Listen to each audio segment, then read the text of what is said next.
In a world where I, Vector the Crocodile, have been practicing this awesome hard-boiled detective voice in the bathroom, one group of brave private investigators is about to make a difference. Vector? Who are you talking to in there? No one, SBO. I just had the radio on. Okay. Privacy's hard to come by for a dedicated gumshoe, especially for a charismatic, hard-working crocodile such as yours truly, and a moody, aspiring ninja chameleon named Espio, and an eager young bee, Stinger and all. That's Charmy. He keeps us on our toes. But that's what the Chaotic Detective Agency is. 3 valiant souls doing their best to fight crime and countering justice in the unforgiving concrete canyons of the cold, naked city. Hey, that was pretty good. I should be writing this down. We also tangle with Dr. Eggman every so often. Though after several wars and dealing with dimension-shifting bad guys, it's been quiet for a while. It's exactly that kind of quiet that makes a hard-boiled detective uneasy. Like the calm before the storm, or the smooth road before you hit a nasty pothole. Are you gonna be in there all day, Vector? Some of us might like to listen to the radio too, you know. Sorry, Charmy. I'll be right out.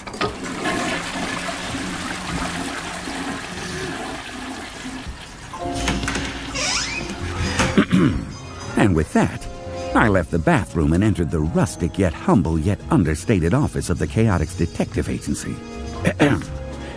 When you live for your work, you might as well live in your workplace, saving innocence while saving on rent. My trusty desk overflowing with paperwork. Espio the chameleon in the corner, throwing kunai bullseyes at our dartboard. And the young Charmy bee, staring at me with a confused expression.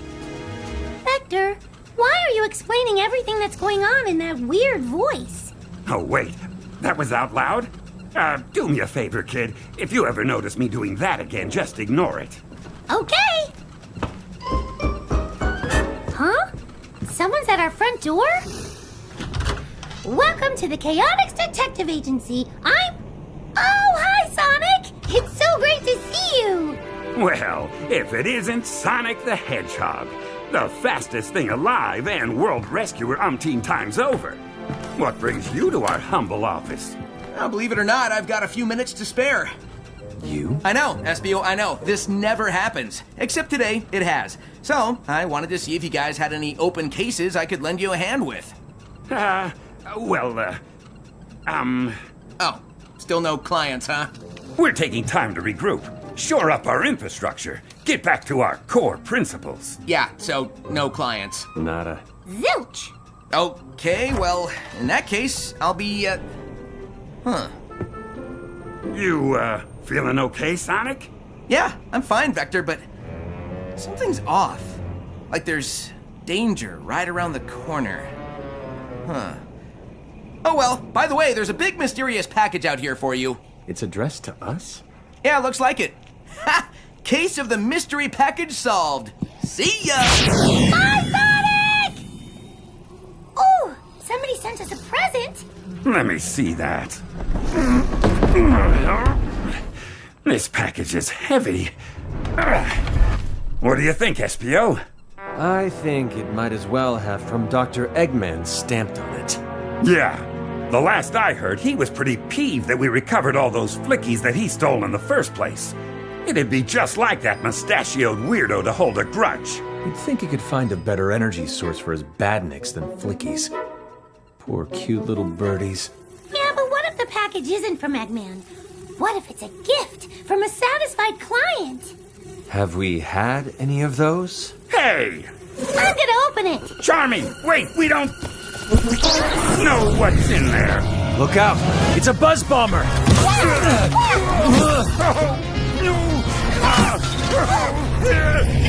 It was indeed a buzz bomber, one of Eggman's robots. Like an angry jet-powered wasp. One too many direct hits from its laser blasts, and it's lights out. Kunai fly! Look out! I'll use my stinger!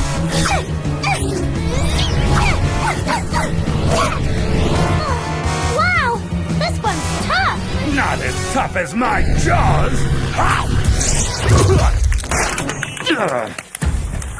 Oh, wow! You chomped its face off! He sure did. Charmy, have we learned a lesson? Never accept gifts from Sonic! We'll come back to that. Hey, since we did just defeat a badnik, who wants celebratory ice cream? It's been too long since I've had some frozen bubblegum flavored goodness. Ooh, me, I do! I guess it is warm out. Well, that We was should get ice nicely cream. done. What kind are you gonna get, Pretty sure I'm lactose intolerant. Little did we suspect that an innocent trip to an ice cream stand would lead us straight into the biggest case of our career. I also didn't suspect that because of this case, I would end up somewhere terrible. Captured by Eggman himself. Hey, Eggman! I know you can hear me! Come down and face me man to man! I think we're both stuck here, Sonic. Not exactly how I planned to spend my weekend. Locked in a prison in a secret Eggman base. Yeah, that makes two of us. How did we get here? What's going on? Did we ever get any ice cream? All will be revealed in the Chaotix case files. The Chaotix case files? I can hear the theme music already.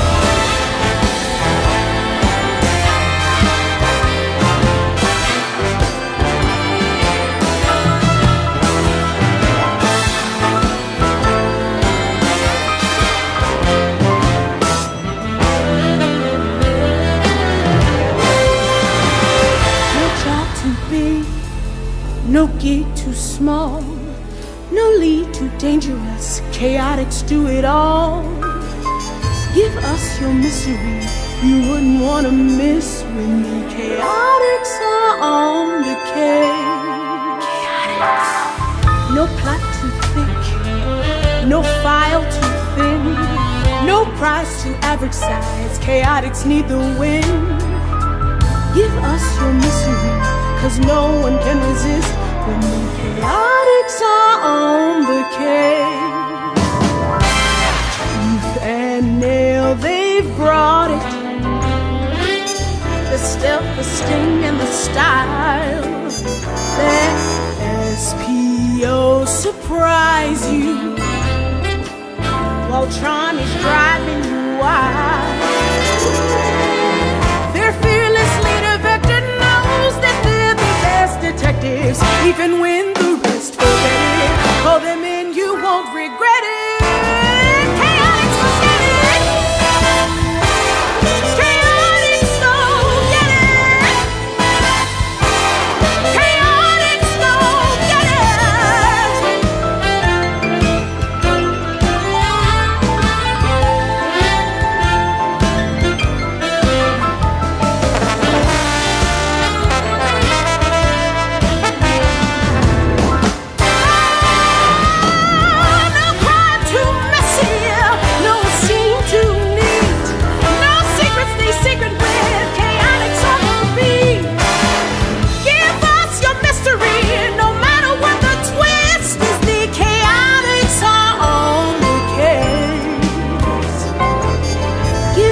Your mystery you wouldn't want to miss when the Chaotix are on the case.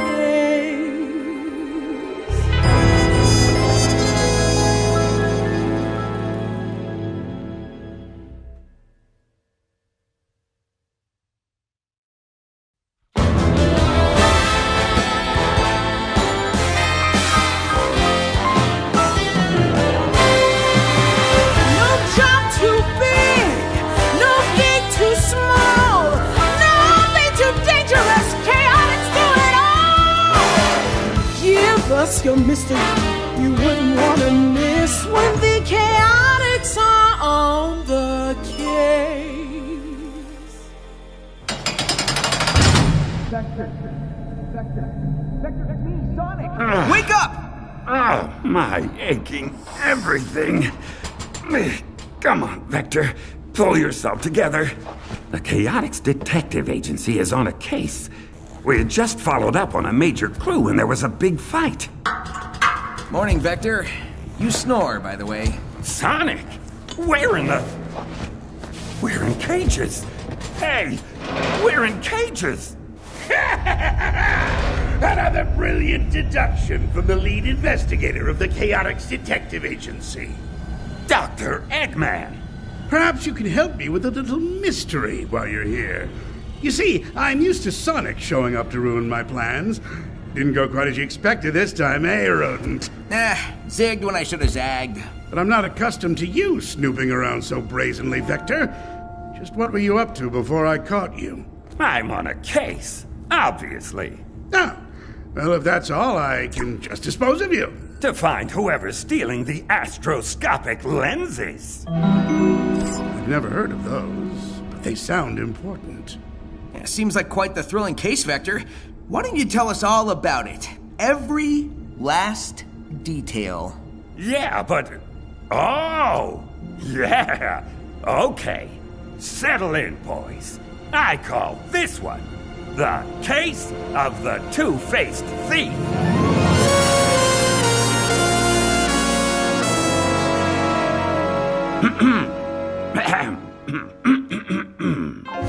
You can find a million stories in the naked city. Every shadow, every alley, every unexpected pothole that makes you trip and twist your ankle. All of them filled with treachery and malice. And stupid robots. It'd take an army to set it right. I don't have an army.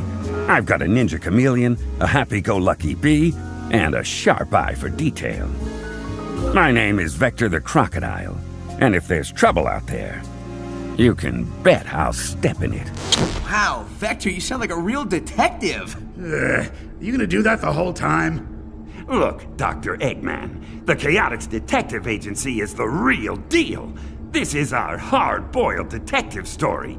I'm gonna tell it how I want to. Yeah, and I think the voice is kind of fun. You would. Just sit back and listen, boys, while I lay down the facts. It all started one day when we were hanging in Station Square, taking in some much-needed sunshine.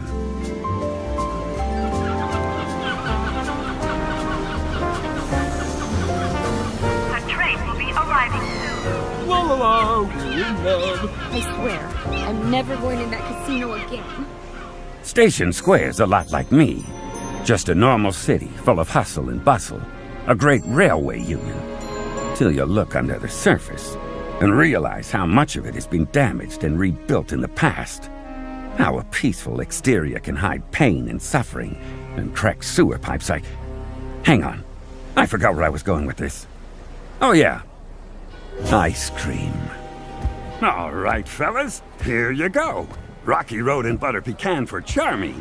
And a single scoop of vanilla for you, Espio. Thanks, Vector! What do you get? Bubblegum, of course. Hey, Espio. Why the long face, buddy? He's sad, because he's afraid he'll forget how to be a ninja. That is not even remotely what I said, Charmy. Ooh, look at that butterfly! And there he goes, flying off without a care in the world. Anyway, what I said was, I'm afraid my skills are stagnating. I mean, sure, I can turn invisible, jump vertical walls, and hit a bottle cap with a throwing spike from 50 feet away. But I just don't feel challenged. Huh, I hear you, man.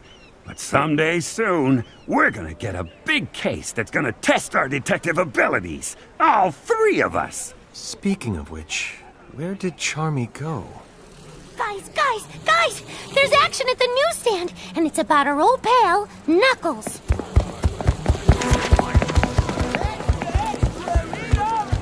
Let's grab a newspaper at the stand. The museum. Who is that mysterious intruder? Gone to see it downtown. I can't believe it. We made our way through the crowd, already packed tight and getting tighter by the second. It felt like half the city was there. Everyone struggling to get a glimpse of the latest headline. Just slip in here and snag a copy. All right, this is what the article says. Anonymous assailant abducts artifact. Chaos erupted at the City Museum this morning when an unidentified red intruder burst in and stole a priceless relic. If anyone recognizes the individual, please contact Gunn, as they've taken lead on the investigation. The military is investigating a museum robbery? Look, Espio! They've got a photo from the security camera, see? Vector, doesn't that look like our good buddy Knuckles? I don't know, Charmy. It's awfully grainy. And Knuckles almost never leaves his post on his island. Also, why's Gunn wasting manpower here? I thought that they were barely holding it together these days. Much as I hated to admit it, it did look like Knuckles. The hardest punching, fastest gliding echidna who'd ever darkened the door of our office. But the clues didn't add up. The Knuckles we knew was a good guy. In fact, for a while he was a colleague of ours at the agency. Even if he is just a suspect, we've got to get to the museum right away. Vector, you realize we haven't been hired to look into this? Oh, hey, that makes me think. Yeah? I was supposed to tell you guys something. Okay. I wonder what it was. Oh well, I forgot. We gotta do something. Knuckles used to work with us, and he's still our friend. Saddle up, boys. We're going to the museum. Saddle up? Vector, are we riding horses? No, we're walking.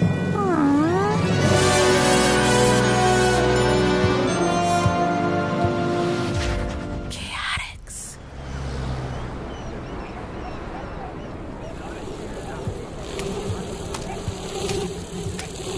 Welcome to Twinkle Park. I just don't think you should worry, Espio. We've all got our roles. You're the agency's stealthy ninja guy, just like I'm the group's muscle. I'm sorry, you're the what now? The muscle? You know, the bruiser, the beefcake, the guy with the crazy eyes that everybody's scared of. I hate to break it to you, Charmy, but I'm the muscle. What? I'm 10 times your size. Look at these arms. Look at this tail. Of course I'm the muscle. I'm the brains too, now that I think about it. But, if I'm not the big bad bruiser, then what am I? We'll figure that out later, Charmy. There's the museum. Oh, great. It's surrounded by gun soldiers. Move along, citizens. Nothing to see here. I want to see. Oh, they blocked the road. GUN stood for Guardian Units of Nations.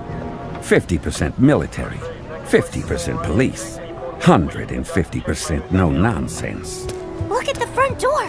It's smashed to bits. That's definitely Knuckles style. Yeah. So, what's the plan, Mr. Brains? Finally, a chance for some real hard-boiled action. I came up with a plan on the spot. A brilliant one, naturally. First, Espio used his ninja skills. Now you see me, now you don't. Ninja invisibility technique, leaf swirl! Then, he circumvents the soldiers, unseen, unheard, and slips inside the museum. Hey, how'd that door come open? Dunno, sir. Nobody's here. Must have been the wind. Now, to get this side window open. Then, Charmy put his wings to good use on the security system. Roses are red, licorice is black. There's nothing quite like a sting attack. Security offline. I then maneuvered through the open window, as gracefully as a dancer. Ouch! The only thing left was to find the security room. A task we accomplished faster than Sonic buckles his shoes. Oh, great. The door's locked. Oh, who needs a key? Stand back, fellas. I'm gonna pump up a roar with a spin attack! Oh my word! Gentlemen, you could have simply not. Whoops. Excuse us. Didn't mean to knock the door all the way out of its frame. Okay, that's broken. We're We're the Chaotix Detective Agency, and we're looking into the theft, yes. Do come in. I'm Mr. Kitsch, the museum's curator. Thank you for coming on such short notice. You were expecting us? Oh, right! That's what I forgot. Remember back when we were eating ice cream and I said I was supposed to tell you something, but I couldn't think of what it was? Well, it was Mr. Kitsch. He called the Chaotix phone while I was chasing that butterfly. He wants to hire us to recover the stolen artifact and said all we had to do was mention his name to the gun soldiers and they'd let us right in. Boy, am I glad I remembered. That would have been really embarrassing to forget. Charmy. Yes, boss? We'll talk about this later. Okay. It didn't take long for Kitsch to pull up the security footage. That sure does look like Knuckles. Moves like him, too. He made a beeline right to that artifact. Bee? Get it? 'Cause I'm a... Knuckles is an experienced treasure hunter. If he were going to steal anything, something from a museum would make sense. See, what I said was funny 'cause I'm a... I don't know. I don't buy it. Knuckles is no common criminal. 'Cause I'm a bee. Get it? Get it? Wow, everybody's grumpy today. Anyway, it might be Knuckles if Dr. Eggman tricked him again. Yeah, maybe. Let's go take a look at what he might have stolen. Chaotix. According to this info card, the stolen object was an astroscopic lens. There's a photo of it. What do you know about this, Mr. Kitsch? We never knew much about it, I'm afraid. Only that it was incredibly old. Huh. Well, whatever happened, and whatever that thing is, we all know what the next step has to be. Buy more ice cream? Interrogate Knuckles.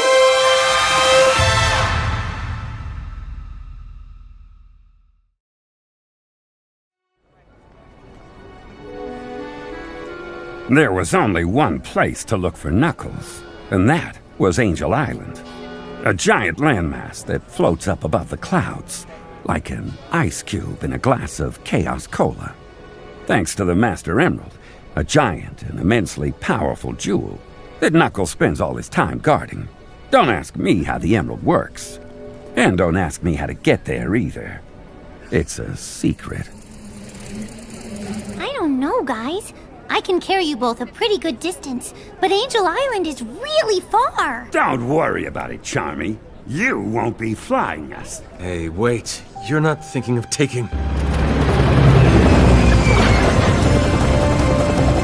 The Chaotix Copter. Nothing better for seeing the world. We're gonna die! We're gonna die! We're gonna die! Did you at least get your pilot's license for this thing? Aw, who needs a silly pilot's license? Pilots! We landed at the island's edge.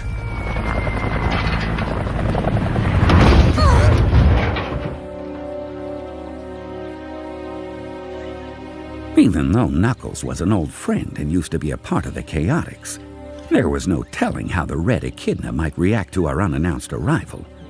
He took his job as guardian very seriously, and I, for one, wouldn't want to be on the wrong end of a punch from one of the most powerful people we knew. That's a quick trip to Regret City. Knuckles could get pretty touchy about visitors to the Master Emerald Shrine, so I set us down a good distance away in the middle of a clearing on the island's edge. Just trees, flickies, and a boatload of questions. Wow. Angel Island is so beautiful. Yeah, it's a paradise. No wonder Knuckles rarely leaves this place.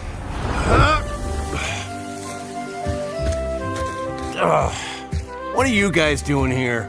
Knuckles, there you are. It's so good to see you. How'd you know we were here? Well, the sound of approaching chopper blades was a subtle hint. We need to talk to you. Listen, fellas, we're friends, which is why I'm willing to overlook the unannounced visit. This time. What do you need?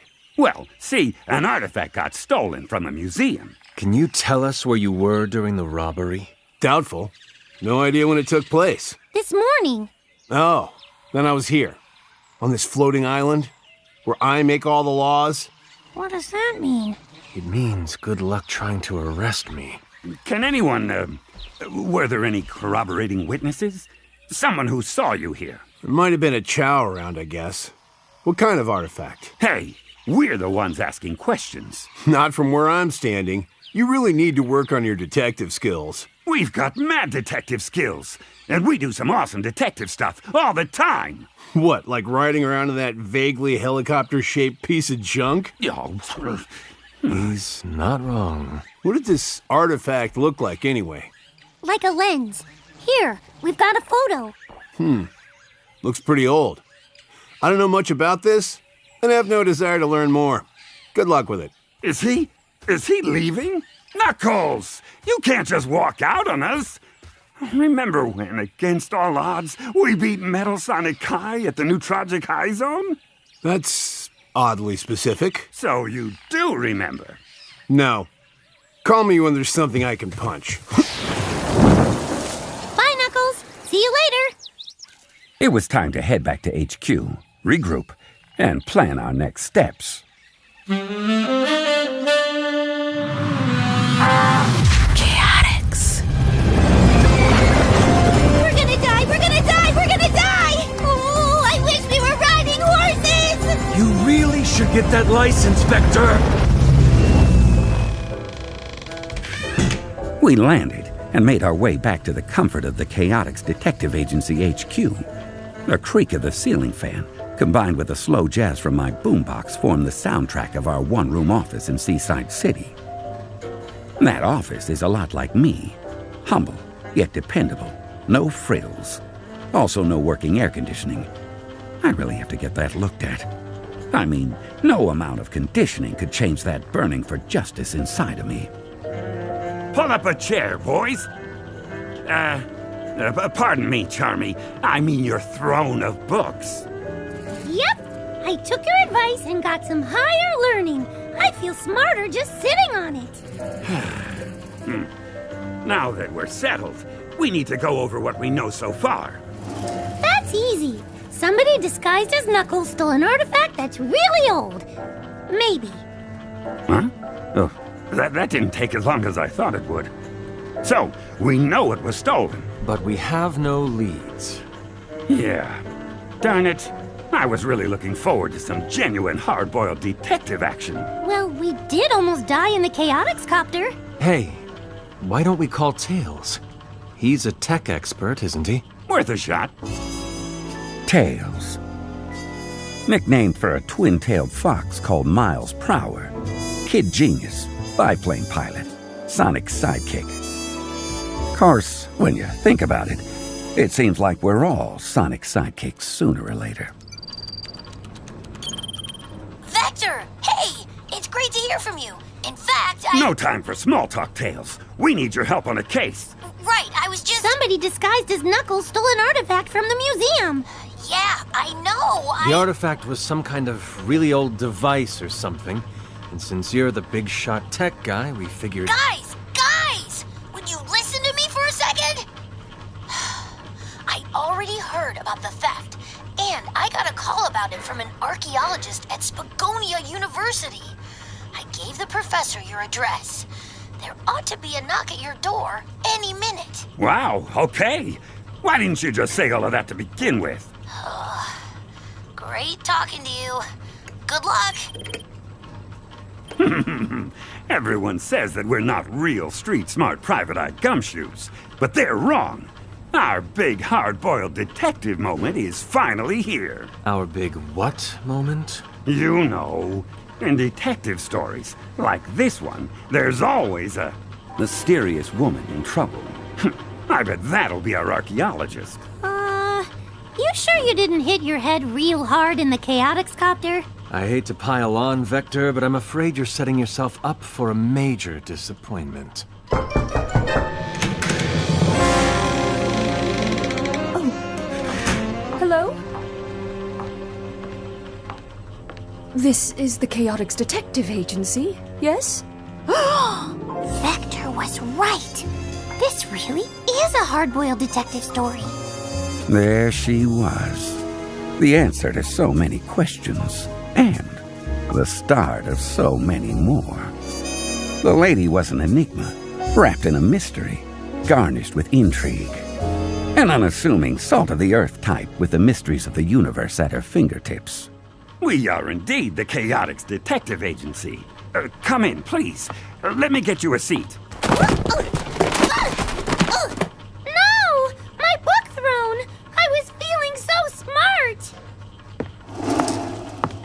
Sorry. Thank you. I hope I've come at a good time. Tails said you could use my help, and I happened to be in the area. But I suppose I should have called first. Except I didn't have your number. Oh, I really should have asked Tails and... Take it easy. Let's just start with who you are. What do you say? Right. Whew. Well, first, I'm sorry I took your seat, little boy. You can sit with me if you'd like. Yay! You're a nice lady. Oh, precocious little one, aren't you? Well. Now then, I'm Professor Victoria of Spagonia University. But please, just call me Tori. I'm an archaeologist specializing in artifacts of arcane power across the 4 great civilizations. Are we one of those? We're in the 5th and current one. Very astute, Mr. Espio, was it? Yes, and thank you. Might I see the relic that was stolen? Here's a picture of the artifact the museum gave us. We originally got a call from the museum's curator, Mr. Kitsch. According to the info he had on hand, it's called an... astroscopic lens. I beg your pardon.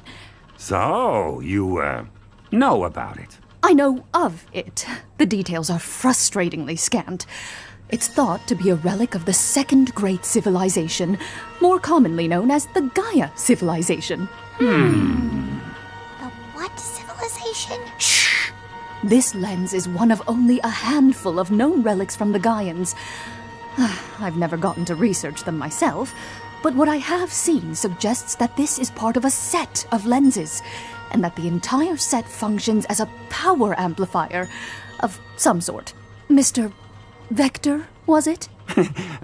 Yes, Tori? On behalf of the Spagonia University Archaeology Department, I would like to hire you and your agency to track down this relic thief and recover the lens. There will be an honorarium in it for you if you're successful. Can I rely on the Chaotix Detective Agency with this? What do you say? What's an honorarium? Is it money? I don't know. It sounds like money. Hey, wait. If it is, we can fix up that death trap Chaotix copter. Or get horses. Vector, say yes! I say absolutely, positively yes. The Chaotix Detective Agency is on the job. Fantastic. And I might even be able to give you your next lead. I got word just this morning of another artifact theft, perpetrated by someone named Rouge. Chaotix. Confound it! What now? Sounds like your proximity alarm, Eggman. Better go check on that. Don't tell me what to do in my own base, Sonic! But we just got to the part where we... Found out that whoever framed Knuckles had some serious knowledge of Gaian artifacts. What we didn't have was a motive, or any suspects, which just meant we had to keep digging. You, pause the story. I'll be right back. Don't go anywhere!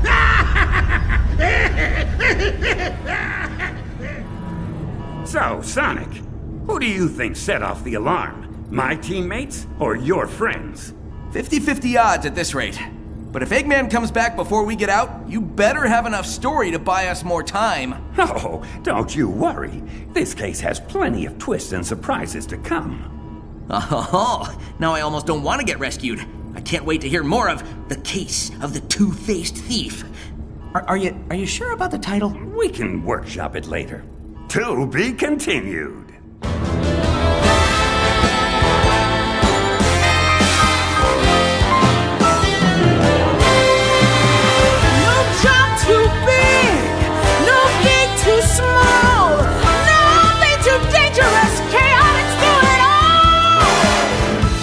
Us your mystery you wouldn't want to miss when the Chaotix are on the case.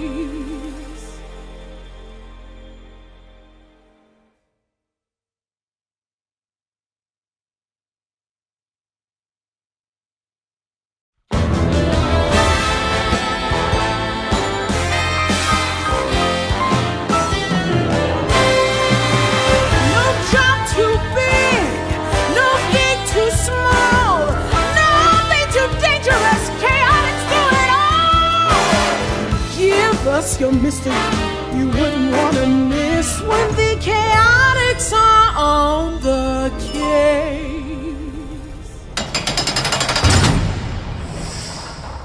Can't believe Dr. Eggman has us trapped in these stinking cages.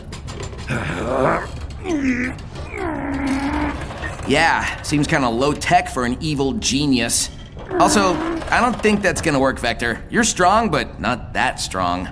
Come on, Sonic. We have to try, at least. Come on, bars, bend. I've already tried my best to escape. Eggman's got us locked up tight.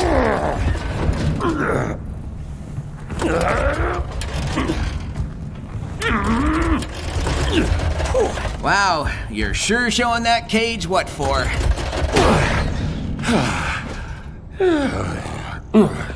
Much as I hate to admit it, I think we're just gonna have to wait till someone breaks us out. I wouldn't count on that happening, rodent. My defenses just sent your pack of grimy little helpers running scared. Let us out of here, Eggman! Has that ever worked? Serious question. Well... No, wait! I don't care. Neither of you is going anywhere, so get comfortable. And you, alligator. I'm a crocodile. Yeah, still not caring. You said you had more to your story, yes? Well, yeah. A lot more. Then get on with it! You were tracking a thief who was stealing ancient artifacts. A professor from Spagonia U hired your agency to find said thief. You heard about another theft perpetrated by Rouge the Bat. And... Okay. So, as I was saying, we've just been handed a...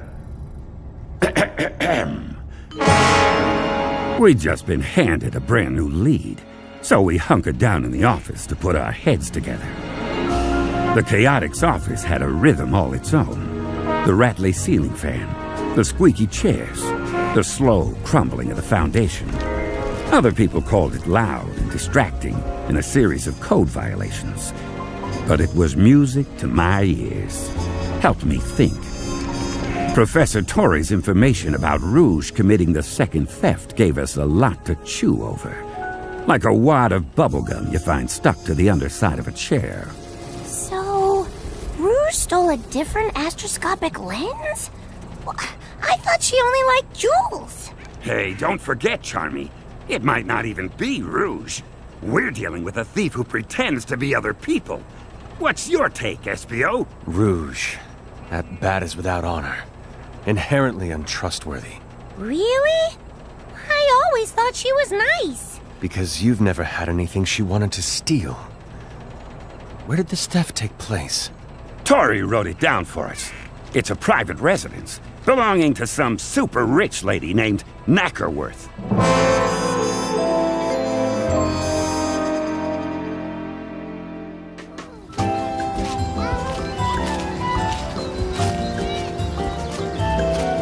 The Knackerworth mansion was quite the sight. High walls and higher society. The kind of place regular Joes like us couldn't even rent a room in. Wow! Would you look at all this? Fountains, hedge sculptures, and the house. It's bigger than the museum. Boys, we are in the wrong line of work. Agreed. HQ, come in. Nothing heard, Admin 1? Don't underestimate guns. Heads up. We've got gun soldiers around the perimeter. Wow, those guys are everywhere. Why are they coming out of the woodwork all of a sudden? Good question. At least they're waving us in this time. Come on. Roger that.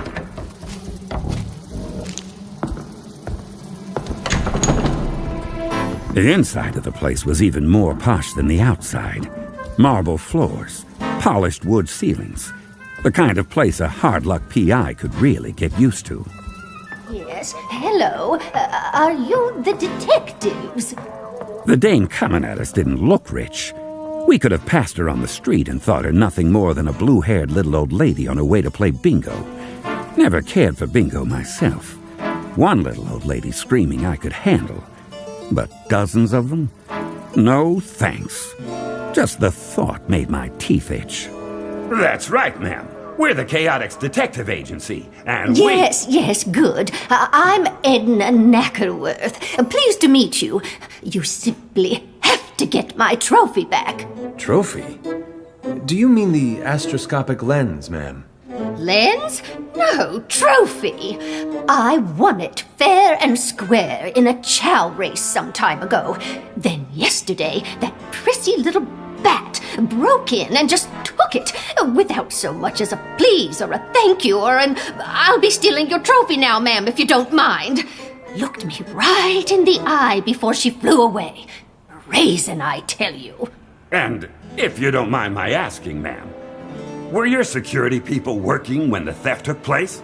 My security? Oh, you mean those soldiers? No, they just showed up this morning.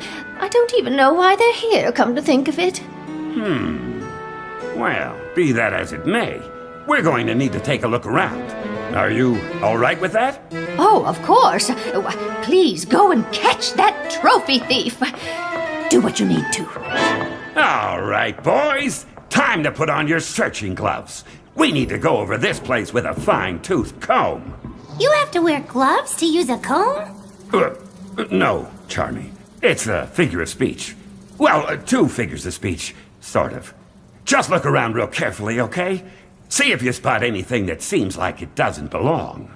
No problem. Any combs I run across, I'll bring them straight to you. That's not what... Meet you back here when I'm done. I should have seen that coming, shouldn't I, Espio? From at least a mile away. The team went over Knackerworth's manor room by room. From the butler's pantry to the guest sauna, we left no solid gold sculpture or crystal tea set unturned, but found nothing. I was just about to call off the search when... Guys! I found something! Please tell me it's not a comb. Why would I be searching for a comb? Anyway, take a look at this. Recognize it? The thing Charmy held in his tiny fist was unmistakable. A brilliant green feather. Where did you find that? Up in the skylight. Only one person we know has feathers like that, and enjoys committing grand larceny. It's Jet, right? It is Jet, isn't it? Did I get confused again? Charmy wasn't confused. That feather had to belong to Jet the Hawk, along with Wave the Swallow and Storm the Albatross. They made up a notorious band of speed-obsessed goons called the Babylon Rogues. And the only thing they loved more than extreme gear racing was supreme gem chasing. That does look like Jet's feather. But since when do the rogues use disguises? That's a valid point. But this lead is too good to ignore. Charmy, are the rogues racing anywhere right now? Let me look. Let's see. Gear, rogues, now. I love search words. Did I ever tell you guys that? Sometimes I'll search for fun stuff like B and Best Detective and Who Is and Charmy. And guess what pops up? Charmy. Here we go. They're at an event in Metal City right this very second. How do you want to handle this, Vector? We have to move fast or they'll get away. I say we rush in, get right in their faces, and surprise them into confessing. You, think that'll work, boss? I can be awfully persuasive when I have to be. To the Chaotix Copter!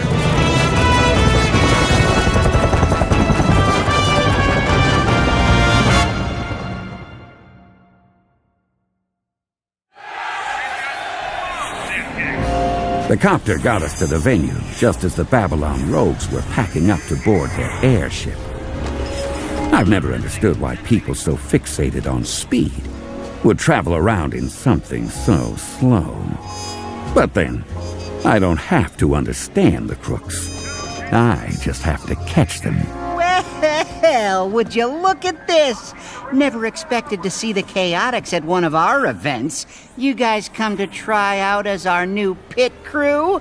We need to talk to you, Jet. You and the other rogues. Ooh, hear that? They need to talk to us. What's the going rate for a conversation these days, Wave? Doesn't matter, Jet. From the look of them, they couldn't even afford breakfast. Ha! That's funny, 'cause they're broke. This is no laughing matter, Storm. We need you to answer a few questions about a burglary yesterday. Yesterday? We were on our way here yesterday. Not that we owe you an explanation or anything else, right, Wave? What makes you think we were involved in this burglary? We found a feather. See? Oh, that's one of yours, ain't it, Jet? Ow! Hey, Wave, why'd you kick me? This place is you at the crime scene, Jet, where a super valuable ancient artifact got stolen.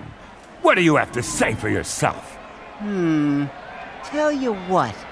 Why don't we settle this on the racetrack? On the what now? That is a splendid idea. Vector, if you can beat Jet, he'll answer any questions you've got. Oh, well, I mean, I've raced competitively before, but I'm not exactly a professional. Yay! Race! You can do it, Vector. Here, I'll fly up to the mic and do commentary. Not by yourself, you won't. Right, me and Wave can commentate, too. Here you go, Vector. You can borrow one of our gears. See you on the racetrack in 1 minute. I don't mind admitting I felt out of my element climbing onto that gear. If it was a car race, that'd be another thing entirely. But Jet was a champion extreme gear racer. On the one hand, it didn't seem fair. But on the other hand, life ain't fair. Especially when you're a hard-boiled gumshoe determined to crack a case. All right, Vector. We've got the track all to ourselves. You ready? Ready as I'm gonna get. Count us down, Wave. 4, 3, 2, 1, start! And they're off! Jet's looking smooth and relaxed. He's really in top form today. And Vector's slow. Look at him out there, as if he could ever compete with Jet. He's not that slow. Look at him on Jet's heels. Come on, Vector. You can do it. 4 on the speed. You can catch him. He can catch him, right? Don't expect a friendly Q&A session after this, kid. Come on, Vector. Lean into those winter shins. Drill around the turnbuckle. Burnish the gangplanks. You don't know anything about gear racing, do you? Nope. Let's go, Vector! I'm trying! While I was attempting not to embarrass myself on the racetrack, Espio, our resident stealthy investigator, had noticed something wasn't quite right back at the chaotix copter and slipped away from the spectacle to look into it. Okay, wait, hold up. How do you even know about this? Espio filled me in later, of course. A detail I was going to give you in due time. Unless you want me to rush this story. Yes, Sonic, enlighten us. Are you anxious for Vector to wrap things up? Oh, hey! Now that you mention it, I do find it's best to give stories room to breathe. Please, Vector, carry on. That's what I thought. Like I was saying, Espio knew someone was taking liberties with our property, but he couldn't have predicted who. Rouge! What do you think you're doing? Espio, you might have startled me if I hadn't heard your clunky footsteps a mile away.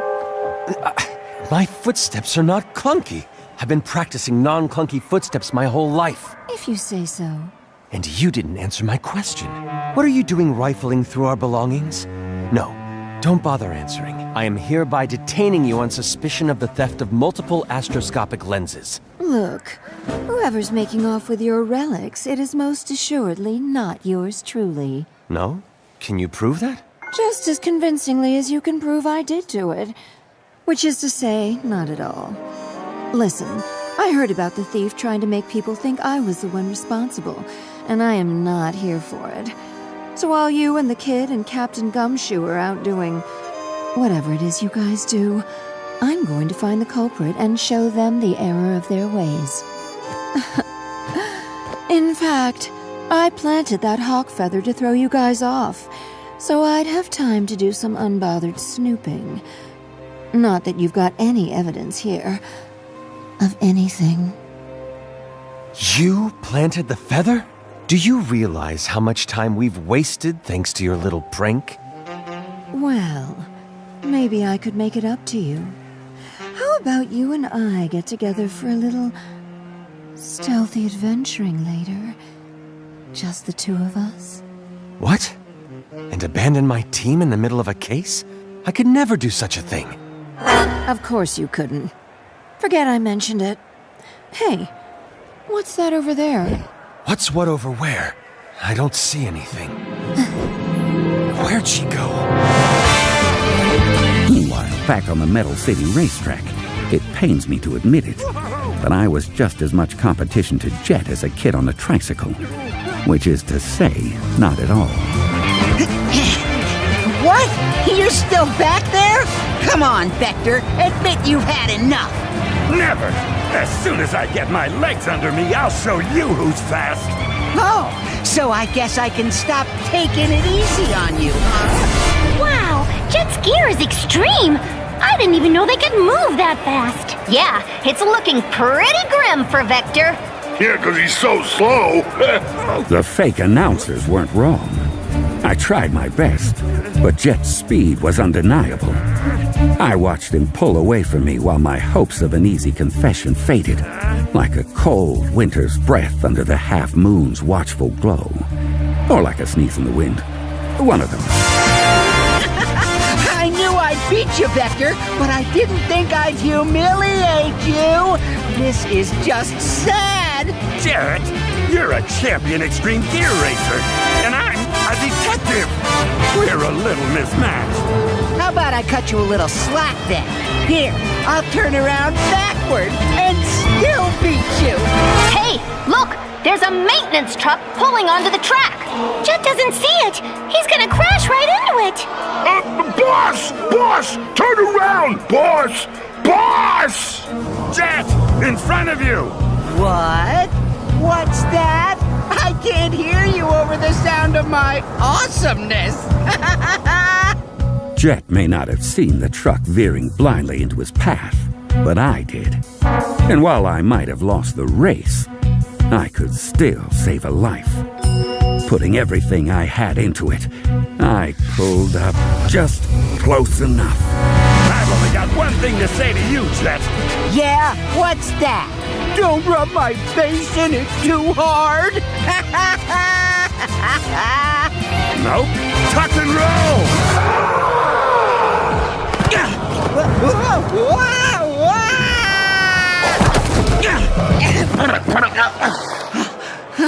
Hey! Vector just rawed Jet off his gear!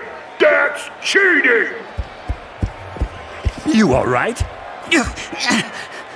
Yeah, I think so. I saw that truck, you know, in plenty of time. I just let you act like you saved my life to make you feel better. Uh-huh. Get your story straight, 'cause Charmy, Wave, and Storm are almost here. Boss! You okay, boss? You almost bit the big one. Vector, you totally kept him from smushing into that truck. You were amazing. It was a pretty close call, Jet. Yeah, well, it doesn't change anything. I'm still not cooperating with any private eyes. But you do have my word. We had nothing to do with any stolen artifacts. I mean, why would we want some dusty old museum piece anyway? If it's not Babylonian, we're not interested. All right, come on, you two. We got an airship to fuel up. Yeah, let's get out of here. I can't believe you almost died, boss. You know what? Quiet, you. That never happened.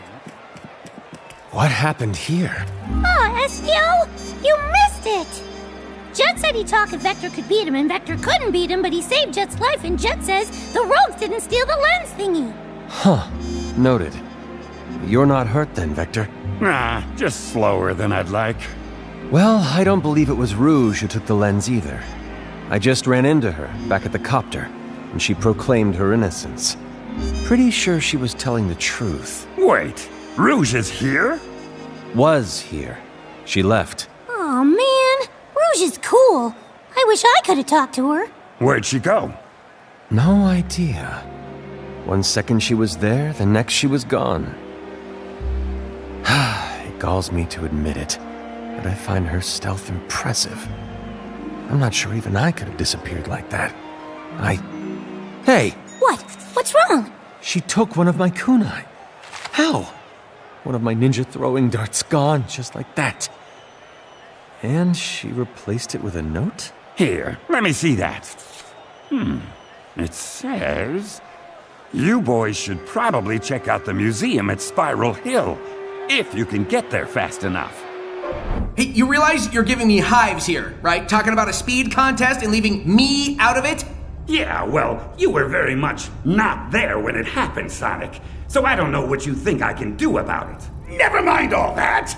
What was it about Spiral Hill? Or why did the impertinent bat want you to go there? Yeah, it's a good story, isn't it? I've even got the notorious Dr. Eggman hooked. The notorious Dr. Eggman will drop you off a cliff if you don't get on with it. I need to know more about these ancient lenses. All right, keep your mustache on. We're just about to get to a really good part, involving a couple of friends of ours, Tangle and Whisper.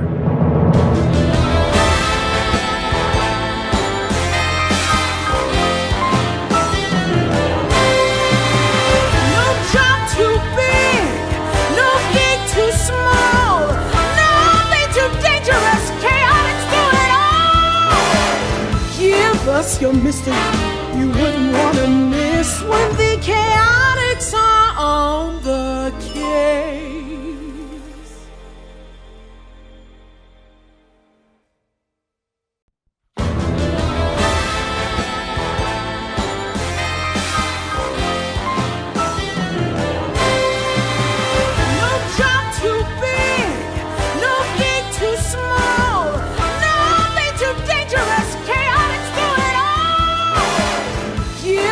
Your mystery you wouldn't want to miss when the chaotix are on the case.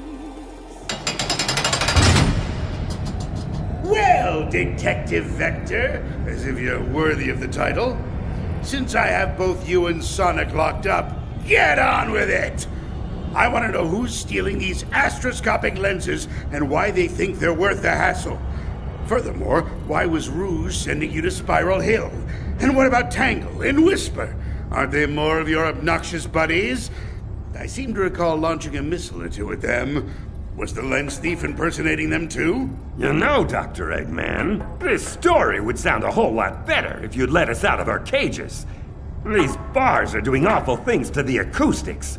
Right, Sonic? 100%. Also, Doc, can't you see we need some water down here too? I mean, Vector's voice is getting raspier by the second. I think I'd enjoy hearing what his voice sounds like at the bottom of a pit! What do you say? We can make it an experiment. The acoustical effects of an oafish crocodile stacked on top of an arrogant hedgehog in a physically confined space. How does that sound to the two of you?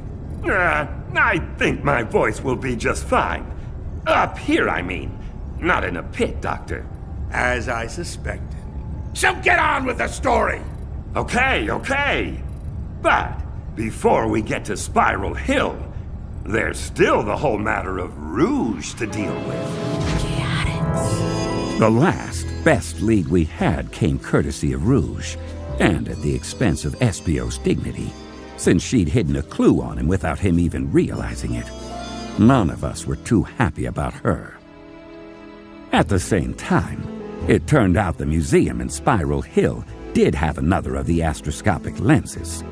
And if we could get there ahead of the real thief, then maybe we could lay a trap, assuming the real thief wasn't Rouge, which I had my doubts about.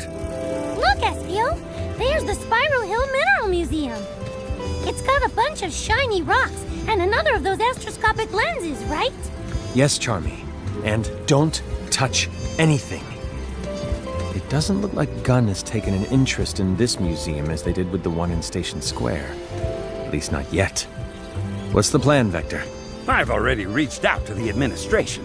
There's supposed to be a curator waiting to help us. At least this time there aren't any gun soldiers standing around. Right. Which means we might be a step ahead of them for once. Also, why is Gunn so concerned about all this in the first place? Not a bad question.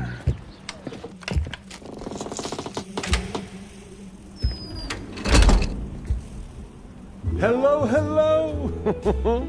I suppose it's good to see you all again. Although I do hope this time the circumstances unfold in a more positive fashion. Mr. Kitch? What are you doing here? Oh, I'm afraid the Station Square Museum got temporarily shut down so that those rather rude people from Gunn could further analyze the scene. Fortuitously for me, Jewel, this establishment's curator, is currently busy on another project, so I've stepped in. It is my fervent wish to watch over Spiral Hill's artifacts more successfully than I did at my prior post. Speaking of which, how is the case progressing? We've been following up on some leads, which is why we're here. See, I got an idea about laying a trap for the thief. All we have to do is set up a perimeter around the museum, and as soon as the thief comes inside, we pounce. Ah, then you'll need this floor plan. But forgive me, you're going to set up a perimeter with just the 3 of you? Nope! It'll be the 5 of us! Silhouetted in the doorway were 2 girls I'd recognize anywhere. A tall, bubbly gray and white lemur with a long, striped, fluffy tail, and a brown and tan wolf with a high-tech mask and a prototype Wispon that looked like something out of a sci-fi flick. How's it going, guys? Thanks for calling! We're always happy to help, especially when something's going down here in our own backyard. Isn't that right, Whisper? Sure. Oh, I'm sorry. I don't believe I've had the pleasure. Mr. Kitch, this is Tangle the Lemur and Whisper the Wolf. Whisper, you say? I assume you're named after your particular way of speaking? You could say that. Sorry, what was that? She said, you could say that! Anyway, Tangle and Whisper are friends of Jules, and they're both officially awesome. Charmy was right. We fought alongside Tangle and Whisper more than once. And though Tangle had a reckless thirst for adventure, and a whole world of hurt and trauma lay beneath Whisper's taciturn demeanor, we knew we could count on them when the chips were down. Or in this case, when the lenses were smudged. Except, I guess, we were trying to keep them from getting smudged. I've never been great with metaphors. Well, be that as it may, the 3 of you are detectives. What qualifies Miss Tangle and Miss Whisper to take on an artifact thief? Show 'em, Tangle. It's no problem, sir. Here, allow me to demonstrate. Oh my! Stretching one's tail that far is quite a feat. But how does that... If it was me in her place, I maybe wouldn't have wrapped Kitch up in my tail and waved him around like a kid with a toy balloon. But hey, I'm old-fashioned. I say! Unhand me! Untail me at once! I will not be hoisted by a prehensile primate! Relax, Mr. Kitch! I just wanted to give you a taste of what I could do! Stretch super far? Check! Grab the bad guys? Check! Maybe establish a perimeter around a museum? Check, check, check! Fine! Point made! Now, please, put me down! That was so cool, Tangle! Aw, thanks, bud! Well, I suppose that will do as far as Miss Tangle goes. But you, Miss Whisper, dare I ask what your speciality might be? You don't want to see it demonstrated, sir. Whisper carries a variable Wispon. I see. And what exactly does this variable Wispon do? Whatever gets the job done. Whisper wasn't kidding. She had a whole pack of wisps tucked away in her cloak, which she could trade out one at a time. Wisps use hyper-go-on energy to produce different effects for her Wispon weapon. Cyan lasers, blue battle hammers, orange rockets. Whisper packs a punch for every occasion. I see. Yes, well, I suppose I should get out of your way now, lest I be accidentally grabbed or disintegrated. Better yet, we don't want the thief impersonating and incriminating you. Right! I'll be in my orbit. Okay. Espio, Charmy, Whisper, Tangle, gather around, and let's take a look at this floor plan. Yeah! Lay it out for us! So the lens is on display here, in the middle of the ground floor. If we lock all the windows and bar the doors here, here, and here, then we leave the thief 4 possible ways to get inside. The 5 of us should be able to cover those points, no problem. You're the stealth expert, Espio. What do you think? As long as we have a way to keep in constant contact, it ought to work. Oh! Vector! Vector! Vector! Vector! You don't have to raise your hand, Charmy. What is it? I've got some walkie-talkies back in the chaotix copter. You do? Since when? Since we went to that yard sale last weekend, I thought they might come in handy, and now they will! Oh, plus, you know what this means? That we'll all have walkie-talkies? That this could be my job! The thing I do for the team. I can be the chaotix quartermaster. Whenever we need gear, or equipment, or whatever, I can be the guy who wrangles it all. Well, walkie-talkies would come in handy. Yeah! That's a great idea, Charmy! Way to think on your feet! Wings! Thanks, Tangle. Okay, I'll be right back. Ah! See what I did there?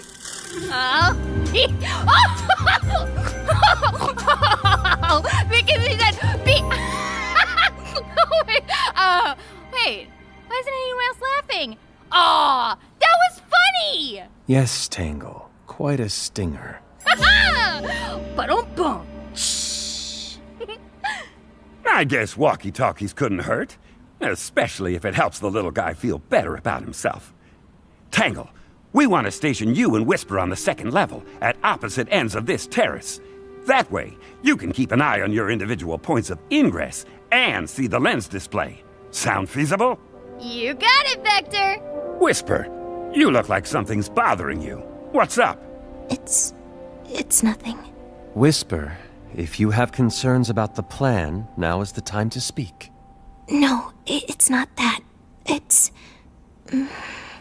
Whisper? I could tell them, if it's okay with you. Well, yeah. Okay, go ahead. I guess not all of you know this, but Whisper used to be part of a resistance group called the Diamond Cutters. One of their members was a shapeshifter. Oh, that lousy mimic betrayed the team, and Whisper was the only survivor. Wow, that got dark fast. Little wonder she's worried. Whisper, listen! You know I won't let anything happen to you, right? Shapeshifters or not. Thanks, Tangle. I do know that. Here you go, guys. I brought the walkie-talkies. Now we can totally keep in touch. One for Vector, and one for Espio, and one for Tangle, and one for Whisper, and one for me, the chaotix quartermaster. Okay, I'll have Mr. Kitch lock the windows in both the other doors. Let's get to our positions. You got it, Big V! So we took our places around the museum and settled down to wait.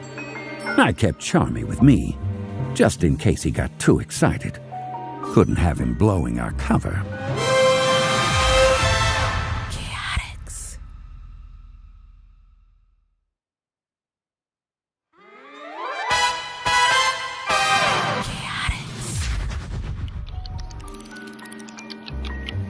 Remember, Charmy, keep it down. Roger that, boss. Charmy to Tangle. Go for Tangle. Checking in. See anything unusual? All quiet on level 2. Roger that. Charmy out. Vector, this is so cool! What did we just talk about? Oh, right. Sorry. I was anxious that Charmy might make a hash of things. Little did I know, I should have been worried about something else altogether. Because right about then, up on the 2nd level... Huh? Who's there? Hi, Tangle. Tails? I didn't know you were gonna be here! Yeah, Vector called me in at the last minute to help. Aw, that's great! The more the merrier, I always say. So he's got all the entrances covered, huh? I'm pretty sure, yeah. Hey, how'd you get in? Did we miss something? Got in right over here. Oh, ow! Oh, he punched me! Wait, Tails punched me? Oh, Tangle to Vector! Tangle to Vector! What's wrong with this radio? Tangle to Vector! Ah! The thief is here, and they're disguised as Tails! Everyone in the museum heard Tangle shout, and in that moment, everything went crazier than a hornet's nest in a washing machine, starting with the lights going out. Hey, I can't see! Vector, where'd you go? Oh, it's pitch black. Who turned off all the lights? Everybody, get to the lens. We've got to protect it. Ow! Espio, watch where you're going. What are you talking about? I'm over here. Then who just bumped into me? Don't worry, Charmy. I've got the imposter wrapped up. You've got me wrapped up. Uh-huh. Just what an imposter would say. Oh, Tangle! For pity's sake, it's me, Vector! Whisper, watch it! That laser nearly took my horn off. Sorry. Here, Espio. Let me give you a hand. What? Tangle, put me down! What, you down? I never picked you up. The imposter is impersonating us. We've got to get the lights back on. I think I remember an emergency generator switch over here. Hey, it worked! The lights are back on! Charmy B, chaotix quartermaster, at your service. Just in time. I'm locked on target. Wait! Standing right there in front of us were two Tangles, no more than 6 feet apart and identical, right down to the last ring on their tails. Whoa, what do we do now? I knew exactly what was going to happen, because I saw Espio sneaking up behind the two of them. He'd take the one on the left, I'd take the one on the right, and quick as you could say hard-boiled, we'd have the imposter in custody. Except that's not what happened, and I realized it was about to go all kinds of wrong as soon as I saw Whisper powering up her Wispon with a cyan glow. All right, fake Tangle. Show yourself. Go ahead, Whisper. Do what you gotta do. What? No! Don't listen to her! It's me! Got you. Wait! I wouldn't have believed it if I hadn't seen it with my own eyes. One of the Tangles jumped out of the way, leaving Whisper's shot headed straight for Espio. Hey! But in a flash of white fur and dark wings, someone swooped in and pulled him out of the line of fire. Come on, ninja boy. Hey, I just turned those on. Now we can't see again. Now they're back on again? Make up your mind. Is anyone hurt? Tangle? I'm okay. I don't know where the other me went, though. Whisper? Were you really going to shoot them both? The real Tangle would trust me to make the right call. Oh. Oh, no. Guys, look. Oh, man. There was no sign of the imposter anymore. Just like there was no sign of the lens anymore either. They got away? After all that, the thief still took the artifact. Yes, but what happened to you, Espio? You mean right before I was about to get zapped by a certain wolf sniper?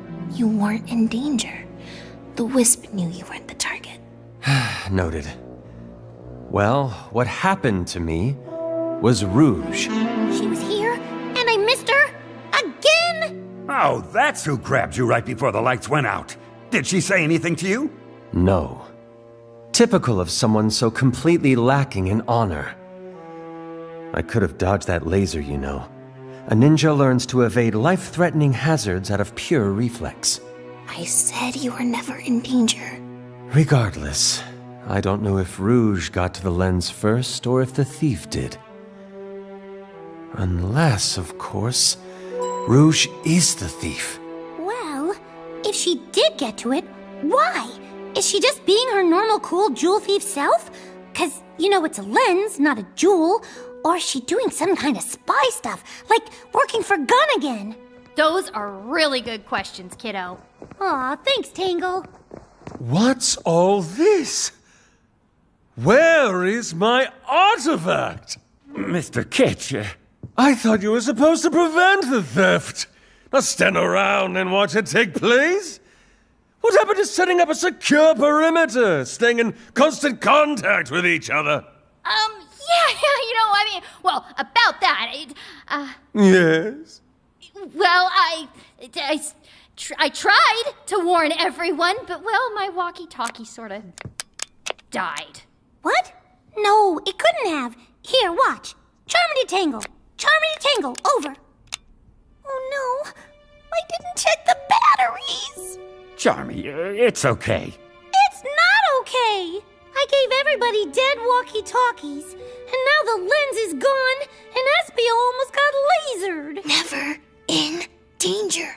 Some quartermaster I turned out to be. Everything's wrong. And it's all my fault. I'll go get him. Good. We need to huddle up and go over exactly what happened here. Chaotix. It took some doing, but Espio finally convinced Charmy to come back and rejoin the group, which had to convene outside, since Mr. Kitch kicked us out of the museum. All right, everyone. This lens is gone. Nothing we can do about that except catch the thief. And to do that, we need to figure out who the thief is. Any thoughts? Well, the thief could be Rouge, or maybe the imposter impersonated her. Or maybe she and the thief are two separate people after all. Did anyone see Rouge and the two Tangles all at the same time? Nope. No. What about you, Whisper? Anything? The lights were off, so my mask couldn't record anything. Which leaves us with nothing. Well, I mean, I wouldn't say nothing. All of you, freeze! What the? By authority of the Guardian Units of Nations, we hereby commandeer this museum and all its grounds. No, not again. All of you are to vacate the premises immediately, upon pain of forcible detention. So the mighty Detective Vector lost another lens. Why am I not surprised? But why was Gunn there anyway? What did they want? How did they even know what was going on? I have to hand it to you, Dr. Eggman. Those are all very astute questions. And, if you'll please get Sonic and me some water... Water would be good, yes. I'll be happy to tell you exactly what was going on with Gunn. Fine. I'll get you your water. Don't go anywhere! Ugh, you'd think a genius could come up with more than one joke. You're stuck in cages and dying of thirst or not, I hope you've got plenty more story left. Oh, don't you worry, Sonic. I'm just getting warmed up. And when the doctor gets back with our water... I'll tell you about the Unified Uniform Usurpation. We have got to work on your titles. How about Assault on Gun Base X? Ooh, better.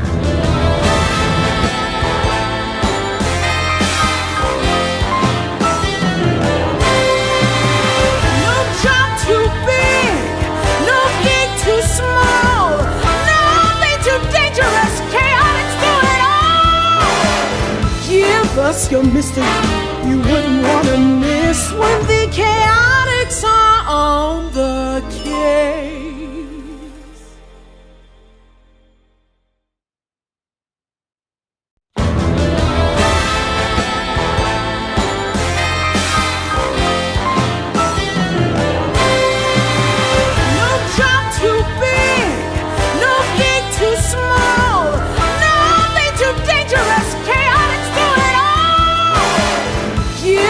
Your mystery, you wouldn't want to miss when the chaotic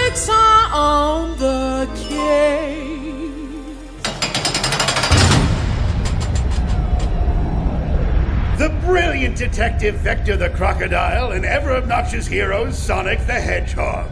Locked up in the depths of my hidden lair and whining about thirst. How the mighty have fallen. Here, you miserable malcontents, here's your water! Try not to drown in it. Especially not before you get to the end of this blasted story, Vector. I want to know who the Master of Disguise thief is and why they're stealing those ancient astroscopic lenses. Oh, we'll get to that. Thanks for the drink, Eggman. You won't regret it.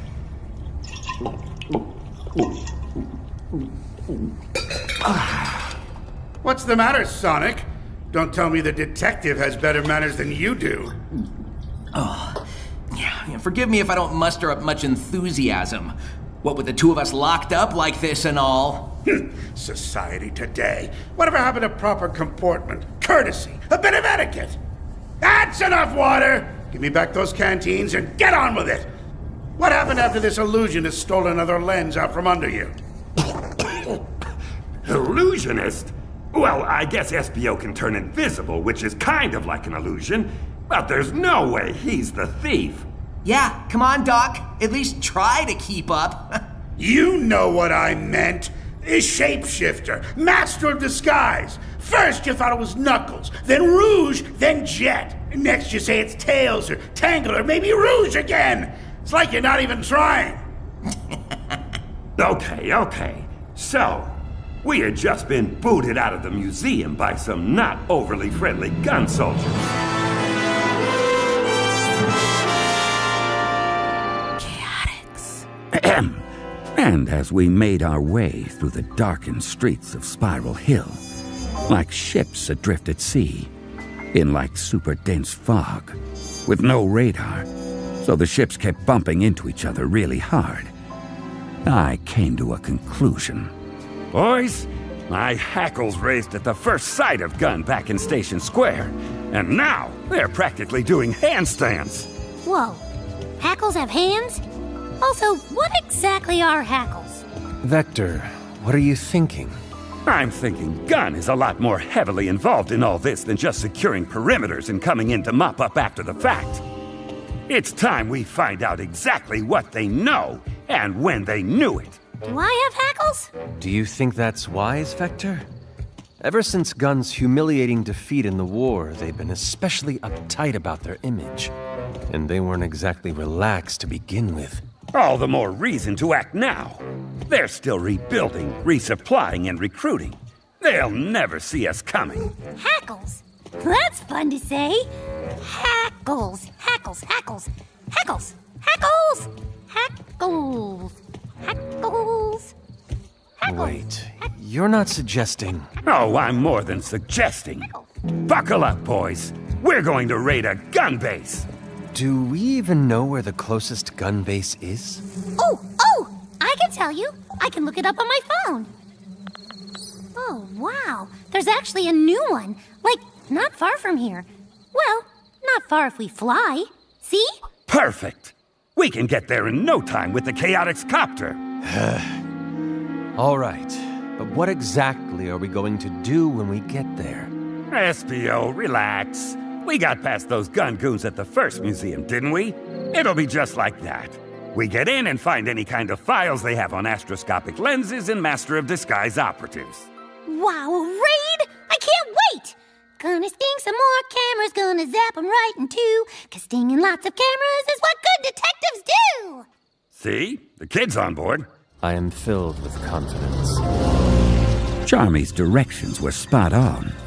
We arrived at the base faster than a flicky freed from a banged-up badnik.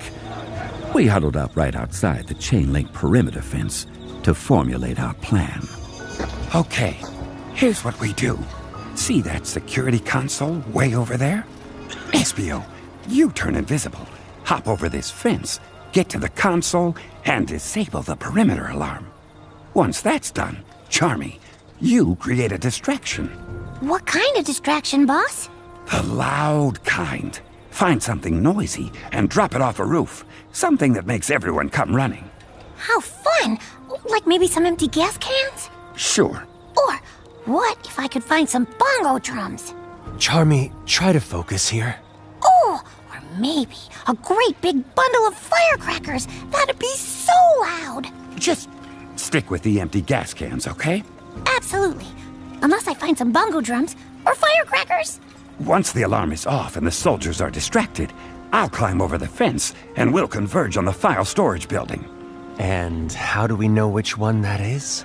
See the one with all the power lines running to it? I'll bet there's computers galore in there. Huh. I guess you found the computer room. Please, Espio, not now. Get ready. On 3. 1, 2, 3. The plan went off without a hitch. At first. Ninja invisibility technique, leaf swirl! Espio disappeared over the fence in true ninja-like style. I kept an eye on the security console, and as soon as it went dark, Security offline. Charmy took off. Distraction? Here I come. I only had to wait a few minutes. I couldn't see exactly what he dropped off the roof. Whatever it was, it sent every soldier on the base scurrying toward it like old ladies to a bingo parlor. And why is it I'm always one number away when somebody else hits bingo? Those ladies cheat, I tell you.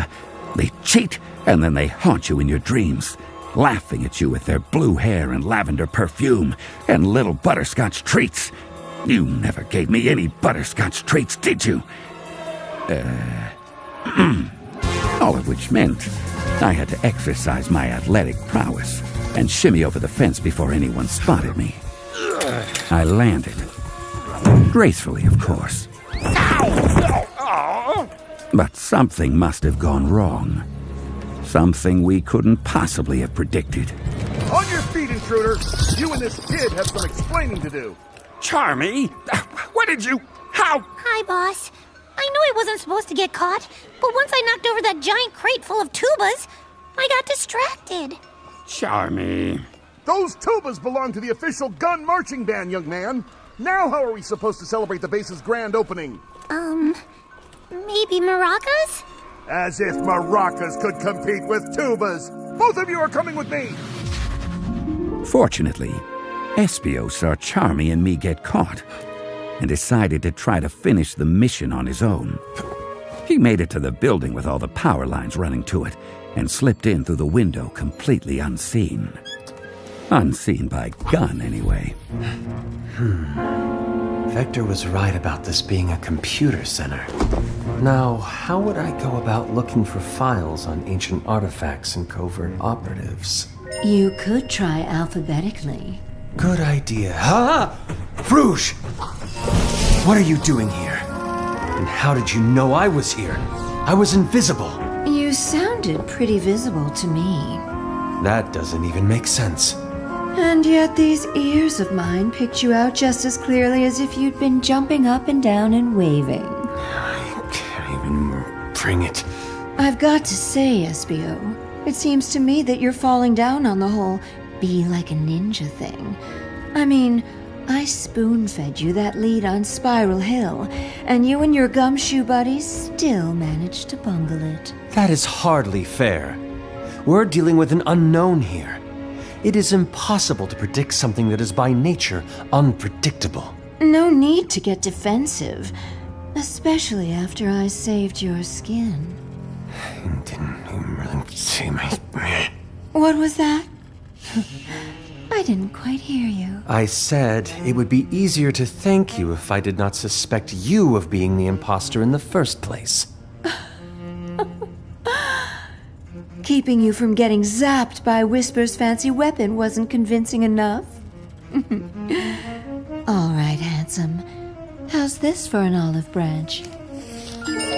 And this would be what? A file from the file center, which we're standing in. Are you sure you're a detective? Red Spectre? What is that supposed to be? Something I think you'll find useful. How do I know it's not some kind of trap, or misdirection, or just an item on someone's grocery list? If it were worthless, then I wouldn't be keeping a copy for myself, would I? I'm trying to do you a favor, SBO. And I only do favors for those I hold in high regard. Forgive me if I don't put much credence in the words of a jewel thief.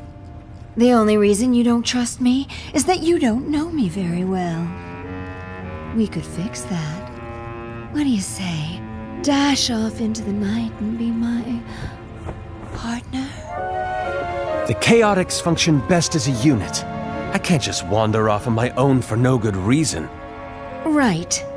Of course. No good reason. Unbelievable.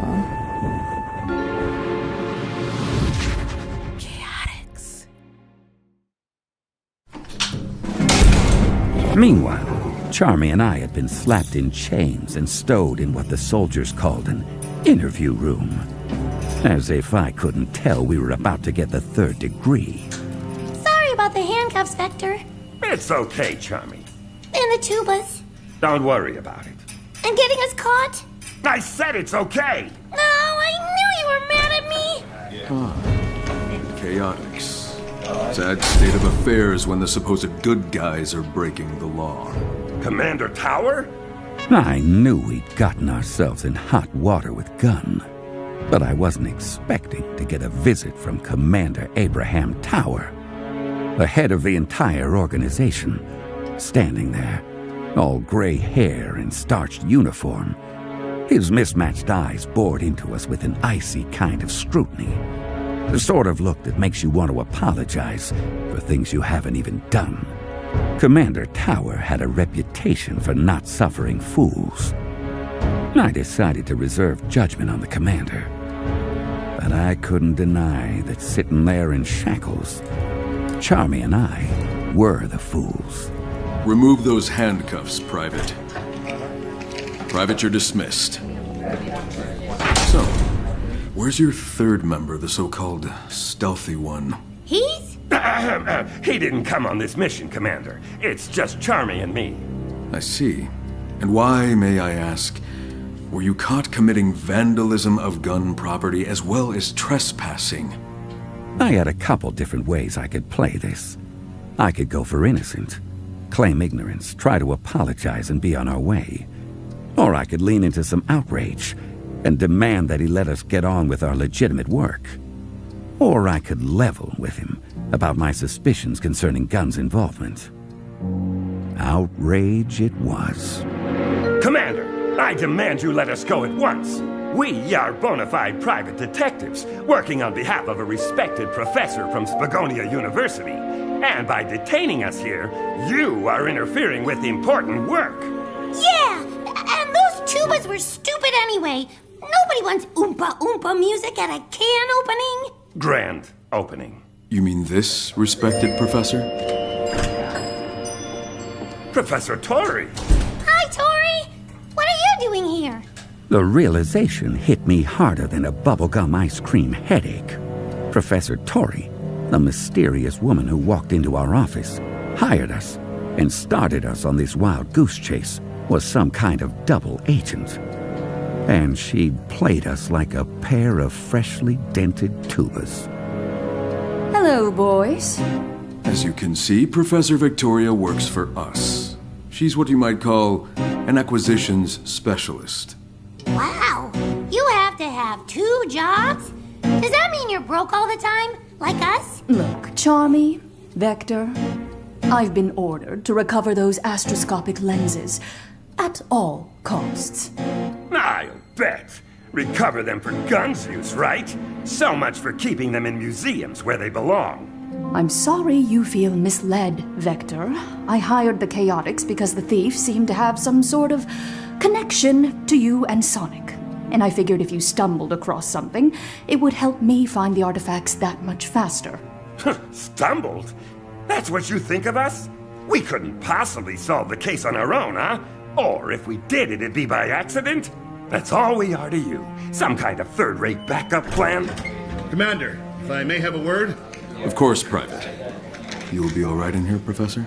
Yes, of course. Look, Vector, I'm on your side here, I promise. Could have fooled me. Hang on a minute. You're a professor and a gun soldier? Oh, do you have a rank? Are you Sergeant Professor Tori or Professor Sergeant Tori? Okay. Am I trying to recover the lenses for Gun? Yes, but I'm doing that so the artifacts will be preserved. Gun will keep them safer than they could ever be in a museum. Yeah? Then share all your information. Help us solve the case. I'm sorry, Vector.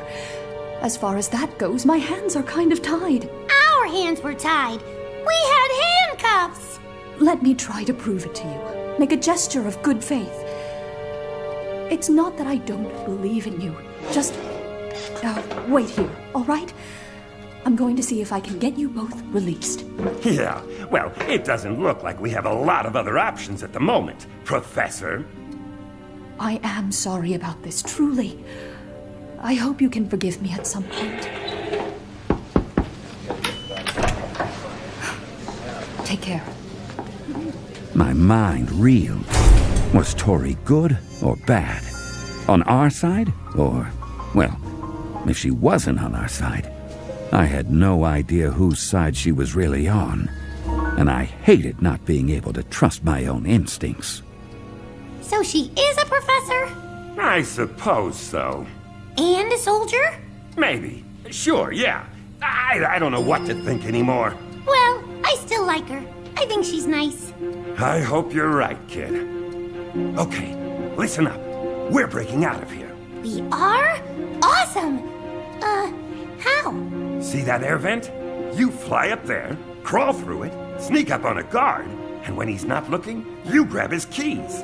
With me so far? I love keys! So jingly! Once you've got the keys, you come back here, unlock the door, I'll jump out and knock the guards down. Then we'll make a dash for the exit. How exciting! Plus, I get to see the insides of those air vents. So cool! Okay, on 3. 1, 2...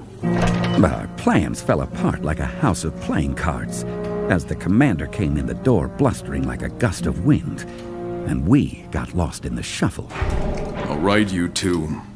At Professor Victoria's urging, and against my better judgment, I'm releasing you.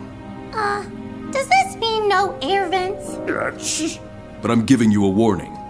And that warning is this. If you are ever caught in a gun facility without clearance again, you won't see the light of day for quite some time.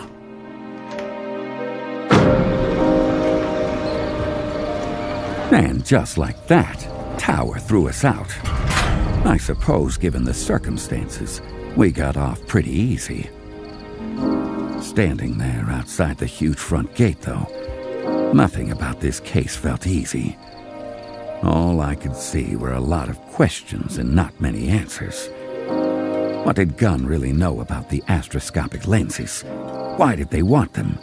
Whose side was Tori on anyway?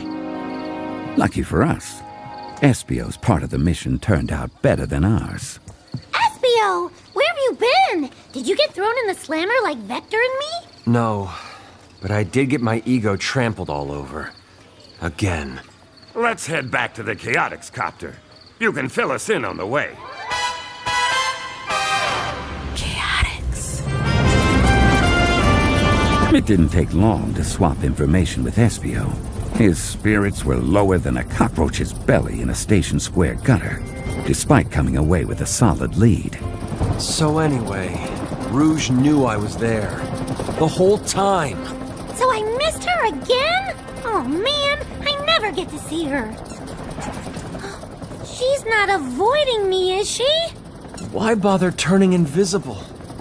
For that matter, why bother even trying to be like a ninja? And, oh yeah, she gave me this file. Apparently there's something called Red Spectre she thinks we should be looking into. I only glanced at the first page. Seems to be an incident report of some kind. It's pretty heavily redacted, though. Red Spectre?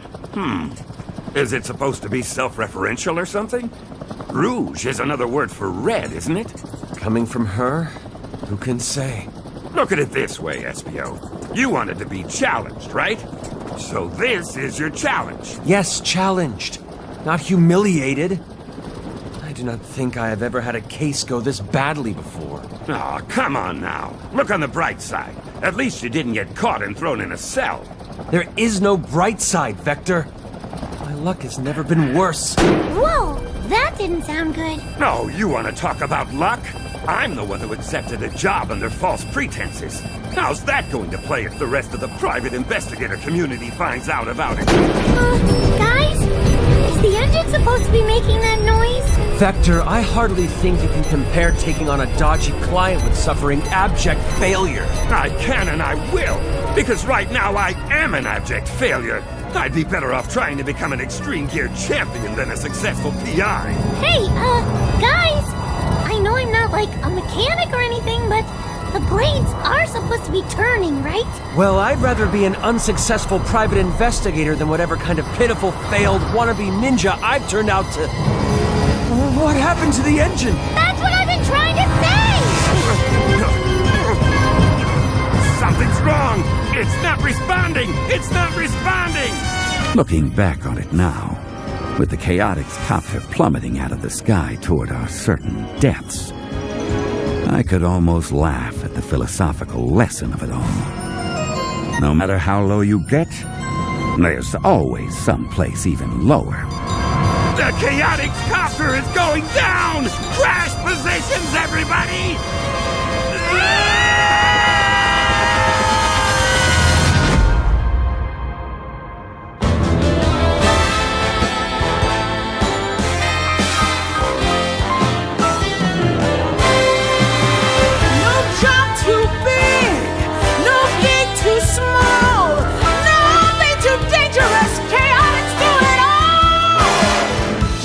Us your mystery you wouldn't want to miss when the chaotix are on the case.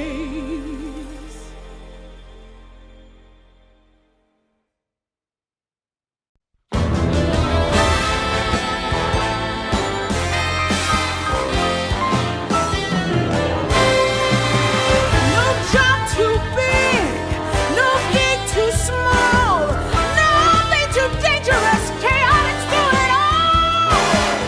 Give us your mystery you wouldn't want to miss when the chaotix are on the case.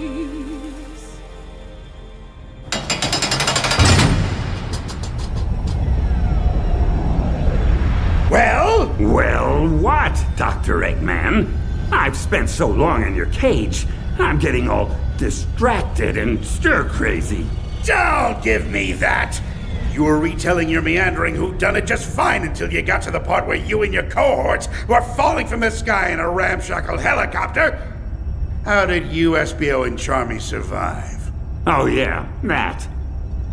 You know, I could use some more water. And, maybe a snack? It's, hard to remember all the details when my stomach's empty. Wouldn't you agree, Sonic? Yeah. You know what would lend itself to great storytelling? A nice charcuterie board. Think you could put one of those together for us, Doc? I'm warning you. Continue your tale, or else. I don't know. Seems like you and Sonic are what they call a captive audience. You're the one who got me sucked into this stupid story, detective! And if you don't keep going with it, I'll make sure your story comes to an abrupt end. Okay, fine. So, there we were. The entire Chaotix Detective Agency, plummeting out of the sky in the malfunctioning chaotix copter. The whole thing sounded sort of like...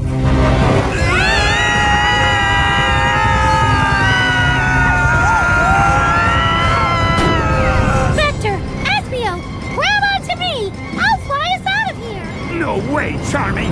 I can still land the copter! We'll be fine! Optimistic of you, Vector, given the circumstances.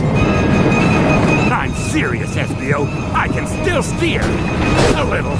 I just need to swerve us toward those trees. I don't know! Those trees look really hard! SBO, grab Charmy and anything else you can get your hands on, and pile up on the left side of the cabin. If we can just shift our weight a little bit. We're on it. Charmy, come here. Ow! Hey! Is it working? Kind of. Maybe. I think so. I told you to take this thing in for a tune-up, Vector! You never told me any such thing! Well, I meant to! And now you're gonna have mushed-up teammates all over the place, and it'll be all your fault! Almost got it! Ah!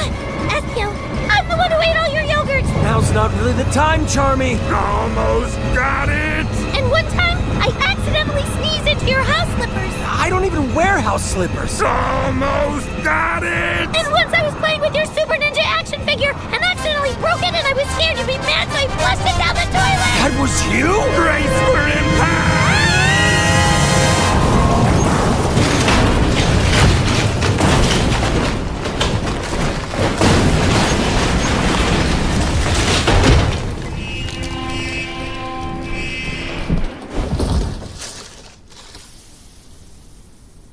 Until the copter stopped moving, I was convinced we'd all bought a one-way ticket to the big sleep. As I slowly, painfully, made sure all my body parts were still attached, though, one thing got very clear. The chaotix copter might not have been great at flying, but it was top-notch at crashing. Charmy! Espio! You two okay? Oh, wow. Ow. I think I bent my wing. But yeah. Hey, let's not ever do that again, huh, Vector? Good plan. Espio, you with us? Yeah, I'm alright. I landed on my horn. Is that a good thing or a bad thing? I'll tell you in the morning. Okay. Let's see if we can get out of here.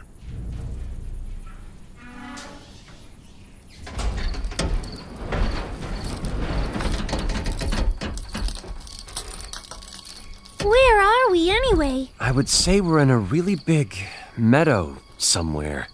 I don't know. Vector? Espio's guess was as good as mine. I'd lost track of our exact flight plan in the crash, and my head was spinning like a weather vane in a tornado. The boys were counting on me, though, so I kept the contents of my stomach in place as best I could, and tried to sound like I knew what I was doing. I'm not sure either. But look, there, on the horizon. Lights, which means civilization. So we head that way. Without knowing who or what those lights belong to? I would say I could just fly over there and check them out, except, bent wing. Ow! Yeah, that's not gonna work till it straightens back out. I'll just have to walk for now. Or one of you could carry me. Are your legs broken, oh flusher of rare collectible action figures? You remember that, huh? I was kinda hoping the crash might make you forget. Not a chance. I'll walk. Yes, you will. Hey, can we not jump all over each other? You two might not have noticed, but we're in a little bit of a pickle here. Oh, really, Vector? You think we might not have noticed falling out of the sky? Did you hit your head in the crash, boss? No, I didn't hit my head in the crash. Well, okay, yes. Yes, I actually hit it really hard. But that's not the point. The point is we need to be working together so we can figure out how to get the copter over to wherever those lights might be. Get the copter? What are you even talking about? Yeah, the copter's kind of, dead. Should we say a few words over it? It's not dead. It just had a little mechanical mishap. Nothing a good overhaul can't fix. Now, help me figure out the best way to move it, would you? Vector, that course of action is the most blatant of non-starters. Let's just hike over to the lights and see if we can call someone for help. Yeah, what Espio said. Now look here. This stupid helicopter represents years' worth of scrimping and saving. Do you know how many aluminum cans I collected? Do you? Vector. No. We're already floundering with all this lens thief stuff. We got dressed down by Commander Tower. Tori hired us under massive false pretenses. Rouge is stomping all over your precious ego. And Jet trounced me in an extreme gear race. I'm not going to lose my very probably overpriced copter, too. So get out of the way, and I'll drag it myself. My ego isn't precious. I said move!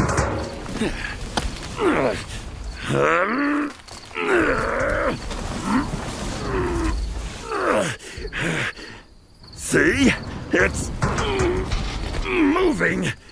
I've got this. No problem. Should we maybe try to help? You heard the man. He can do it all by himself. Well, okay, but... What? Is it just me? Or do you see that shiny thing way out there on the other side of the meadow, too? What's that now? Shiny what? Uh-oh. Charmy's right, Vector. Look! There was something out there, all right. But with all the sweat and dust in my eyes, it was like wearing foggy goggles in a muddy river. Whatever it was glinting in the moonlight and heading straight for us. We should run! Maybe it won't catch us! No, we should hide and wait for it in ambush. We don't even know what it is. What if it's friendly? Yeah, but what if it's not? What if it's the thief, and he's going to look like us again and get us all confused, and we end up zapping each other? I'm the Charmy with the bent wing, guys. Remember that. If it is the thief, they could just imitate your bent wing, too. Oh, no! Wait a minute. I recognize that glint. It's... Greetings, chaotix. General! That relief in Charmy's voice mirrored the feeling in both Espio's and my heart. General was a cool, sleek, super high-tech black and gold and gray robot. He hadn't always been a friend. In fact, he used to be one of Eggman's top-of-the-line combat bots. Until Tails gave him a personality upgrade. But these days, he was committed to protecting a certain mother and daughter we also knew pretty well. General, I've got to say, buddy, you are a sight for sore, bruised, banged-up eyes tonight. Analysis. Multiple contusions detected. Interrogative. Why did you crash your helicopter into the ground? Lack of maintenance. Hey! It wasn't intentional. So, since you're here, does that mean those lights on the horizon belong to, Vanilla and Cream's house. Affirmative. Are you serious? We get to see you and them in one night? This is awesome! General, do you think you can help us get our helicopter over to their place? And then maybe see if we could get patched up? Analyzing request. Conclusion. Reasonable.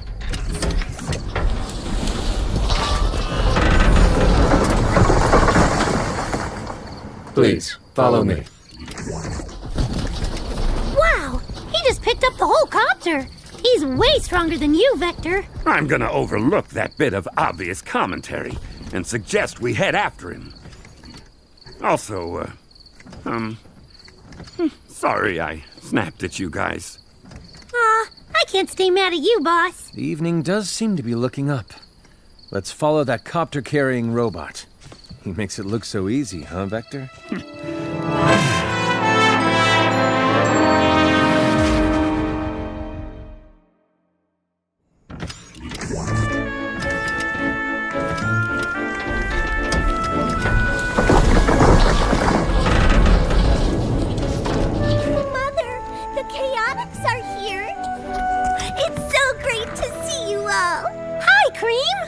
Goodness, you boys look more than a little worse for wear.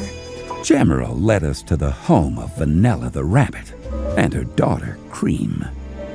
Both of them old friends and allies, and obviously related too, with their cream-colored fur and brown eyes and lopped ears.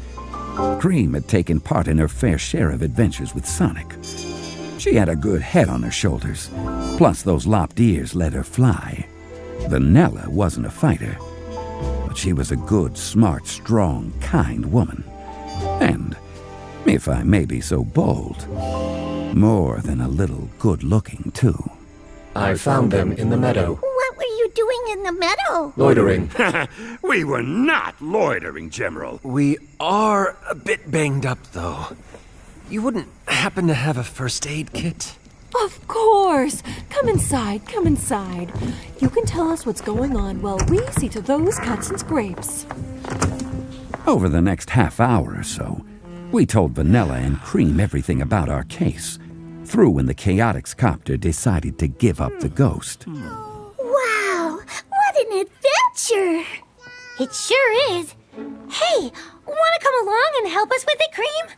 Mother, could I go and help Charmy and Mr. Vector and Mr. Espio? Oh, I think not, Cream. It seems to me the boys have this well in hand. And you have schoolwork. Oh, all right. How's that wing, Charmy? Thanks for patching me up, Miss Vanilla. I think I can almost fly again. All right, liftoff achieved. Hey, Cream, race you around the meadow? May I, Mother? Please? Oh, all right. Just stay within sight of the house, and don't get too overly rambunctious. Neither of you should get too riled up this close to bedtime. Yay! Let's go! Anyway, the case seems to be at a dead end. We still don't know what this Red Spectre file is that Rouge gave Espio. General, could you perhaps analyze it, please? Of course, Vanilla. Here you go. Analyzing contents. Most of it's redacted, sadly. Redacted. Affirmative. The trace elements indicate proximity to equipment originating from an identifiable source. What? You're sure? What source? Dr. Eggman. Oh no, not that Dr. Eggman again. Especially when we're not exactly at our best. I wish there were some way to poke around in his files without fighting through a gazillion billion robots. I have determined a course of action. Huh? What course of action? There is an abandoned Eggman base within a day's travel from this location. If its root systems are still active, it is possible that you could use them to access the information you seek. Seriously? That's great! Thanks, General. I think you just gave us our best lead yet. That may be true, but none of you are in any shape to tackle an Eggman base tonight, abandoned or otherwise. I insist that the three of you stay here and get some decent rest before you head off again. Well, are you sure? The last thing we want to do is impose. You're not imposing anything. As I said, I insist. Here, let me go get you boys some blankets and pillows.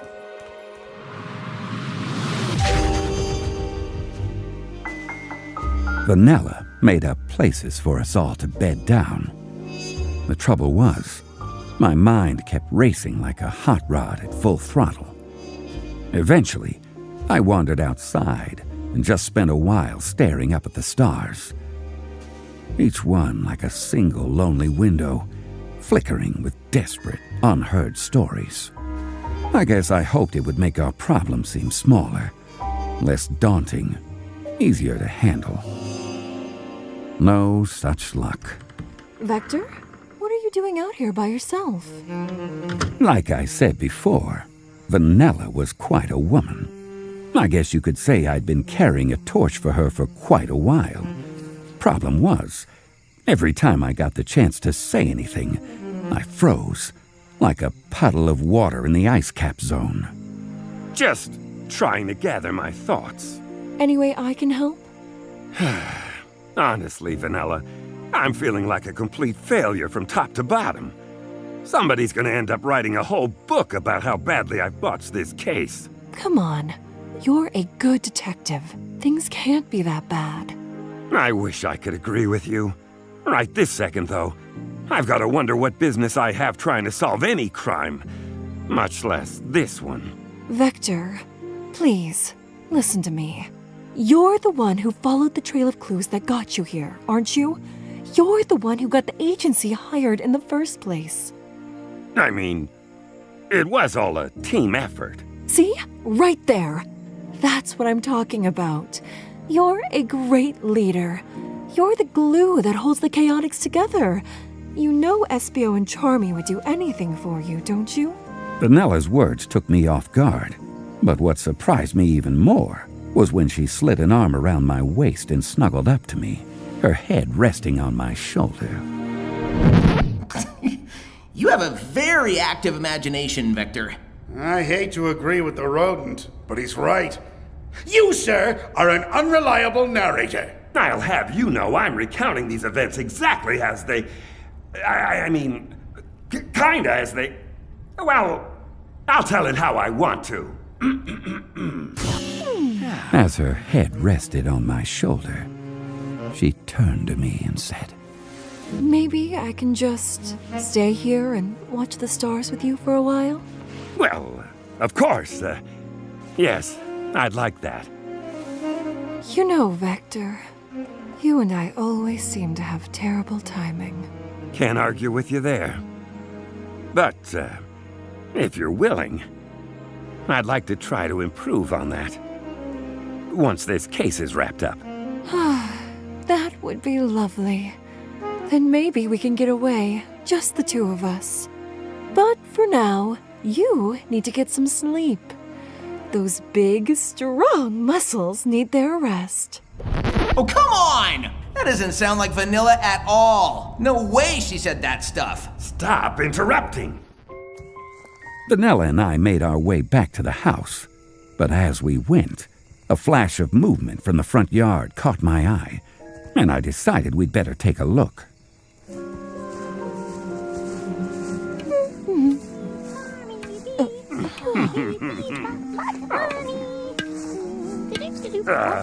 Charmy?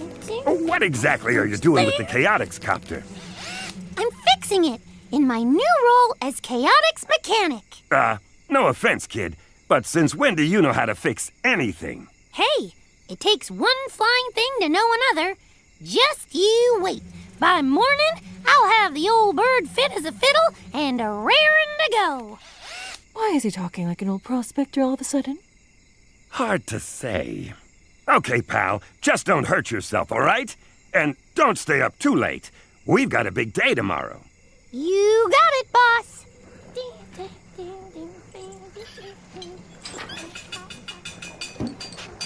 You're all right with him doing that? Well, I don't think he can make it any worse. And he needs a win. If it helps him feel better about himself, nah, I don't have any objections. You're a good man, Vector. You get a good night's rest now, okay? Of course. Sleep tight, Vanilla. To my own surprise, I managed to get a decent amount of sleep.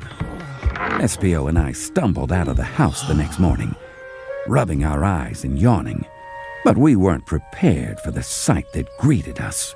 Ta-da! I worked on the copter all night, guys. What do you think? Charmy, I'm sure you tried your best, but... Did you just pull a bunch of wires out and draw all over the outside with crayons? Well, yeah! Isn't it great? So, your helicopter is now, a modern art installation? Okay, maybe I'm not gonna be the official chaotix mechanic, but doesn't it look awesome? Oh, Vanilla, I'm so sorry about this. We'll come back and get it out of your yard as soon as we can. There's no rush, Vector. Besides, look how happy he is. What do you think, guys? Cream? General? It's a huge improvement, right? I like it. That makes a statement. I'm not sure if I can find the right terminology to describe it. Hush, General.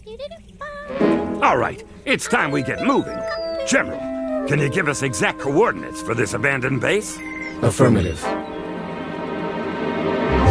At this point, we were well rested and bursting with the optimism that can only come with the dawn of a new day, and a robust free breakfast. And with the coordinates from General, we were ready to dive back into the investigation and solve the case once and for all. Yes. We're approaching the part where I get involved, personally. Yeah, well, no spoilers, Doc. I want to hear how everything played out in great detail. What happened when you got to the base, Vector? You know, Sonic, I'm not sure exactly what we were expecting to find, but it definitely wasn't what was there waiting for us. Okay, and? What was there waiting for you? Eggman's artificial intelligence daughter, Sage. My little girl! I'm just so proud of her. The Chaotix Detective Agency was about to face the solitary Sage Siege. Ugh, you are killing me with these titles.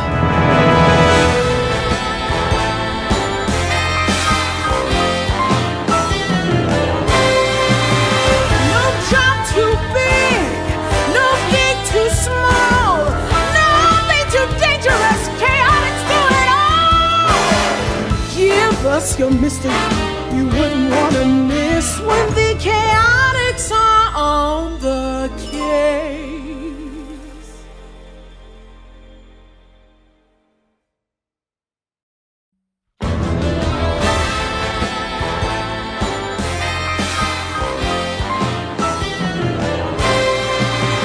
No job too big, no gig too small, nothing too dangerous, chaotics do it all! Give us your mystery, you wouldn't want to miss when the chaotics are on the case.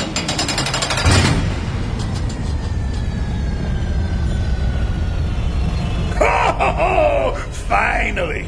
Vector, our sometimes unreliable narrator and full-time cooped-up crocodile, is about to get to the heart of the matter. Sonic, you will not believe what happens next. We're at the best part! And, what part was that again exactly, Eggman?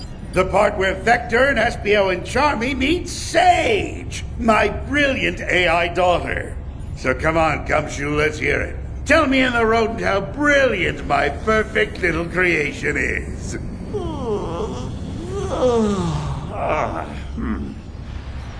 Actually, I'm thinking now might be a good time for a nap. Oh, what? Look, I've been talking for a really long time, all right? It takes a lot out of a man. If you could, maybe just unlimber a little of that famous Dr. Eggman hospitality and let me get, say, 9 or 10 hours of shut-eye, I could do this story a lot more justice. It's not a bad idea, Doc. I mean, listening as hard as you've been, that mustache has got to be a little droopy by now, right? Why don't we call it for today and pick the whole thing back up in the morning? Let's not forget who's the captive and who's the captor here, you worthless little runts. I'm not little. If you think I'm gonna wait 1 second longer to hear about how my precious Sage acquitted herself, you've got worms for brains. Huh. Well, I guess you better get on with it then, Vector. But don't leave out a single detail about anything. Ooh! Whoa, Doc. No need to get so up close and personal. I am well aware, rodent, that you and the so-called detective over there have been stalling all this time. Stall? Me? I wouldn't dream of it. Yeah, all Vector's been doing is providing quality entertainment. Yes, well, the fact remains that it doesn't matter. No one can breach this base. It's like a vault inside a fortress. Your efforts at buying yourselves more time are pointless. So get on with it! Fine. What's a little crippling sleep deprivation among friends? It took us most of the day, but eventually we arrived at the coordinates General had given us. The entrance to the abandoned base was at the end of a box canyon, where tumbleweeds skittered past like golden leaves on an autumn day, and the deep, dry sand crunched underfoot in tiny, desperate echoes. The entrance itself looked like little more than a gigantic round metal door set into a sheer stone cliff. An ugly metallic scar on the face of nature itself. I'll have you know I put a lot of thought into my base's designs. Good for you, Doctor. Now, if I may continue? I'll continue, Yes, whatever. Now, where were we? Oh, yeah. Staring at the entrance to the abandoned base. That's it? A big door? How do we even know we're in the right spot? These are the exact coordinates we got from General. Okay, but where are we anyway? We do seem to be in the middle of absolutely nowhere, Vector. I know, this is weird. Eggman usually goes out of his way to make his bases as obvious and garish and ugly as possible. Yeah, they're the absolute worst. It's like Eggman has no taste whatsoever. I couldn't agree more. In fact, I would speculate that Eggman displays a pathological need for recognition. Big words from a discount detective. Though I will admit I'm a bit impressed that you even know words like speculate and pathological. Everybody's a critic. May I continue? You may, but watch the editorializing, Vector. Fair enough.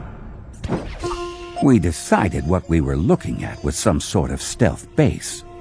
We'd never heard of any secret Eggman bases, but maybe that was the point? Anyway, we couldn't come up with a better explanation, though that didn't stop certain members of the team from trying. Hey, maybe it's not an Eggman base at all. Maybe it's a secret pirate treasure lair. I don't think Gemerald would have gotten that confused, Charmy. Come on, let's see if we can figure out how to get through that door. I think I see a control panel off to one side. Eggman does usually make his bases super obvious, though. So what does it mean that this one's tucked away in a little cranny? One you can only find if you know exactly where to look. Ooh, maybe it's a secret base for beings from another planet. Sure, Charmy. Anyway, Eggman's got to have secrets, just like anyone else. Maybe this is where he keeps his. Huh. There's only one button. Might as well give it a try. Huh. Nothing. Maybe you're right. Maybe Gemerald just had his facts wrong. Oh, I've got it! It's an overflow valve to some huge dam somewhere, and if it opens up, it'll turn this canyon into a river and wash us all away! Wow, Charmy, that was really specific, and kind of alarming now that I think about it. I watched a documentary. Wait, hang on. I hear something. Some kind of mechanism inside the door. There's something moving. Back up! Everybody, back up! We had no idea what to expect. Anything could have happened. Eggman himself could have shown up, or a horde of his robots. Maybe even a rushing river. But instead of any of that, turned out Eggman couldn't resist adding a bit of visual flair, even to a secret stealth base. As we watched, a narrow hatch opened, and a giant Eggman mustache popped out of the door. A secret stash! Wow, subtle. No one asked you, Sonic. Well, this testament to one man's vanity removes any doubt about where we are. Huh? Oh, yeah! Now I see it. If you squint your eyes just right, the mustache makes the door look like Eggman's face. And wow, it's so soft! Ew! Quit touching it! Okay, guys. Clearly, that was not the open button. Charmy, you stick with me while I try to figure out where the open button is. Or if there even is one. Espio, you go scout around and see if there's another way in. And be discreet. I'm on it. So that button is not the way to open the door. But it's still out here, in a prominent place. What could its purpose be? Maybe it's a doorbell? I hardly think Eggman would have installed a doorbell on the entrance to his secret stealth base. And even if it is, Gemerald said the base is abandoned, so it's not like somebody's going to answer it. Big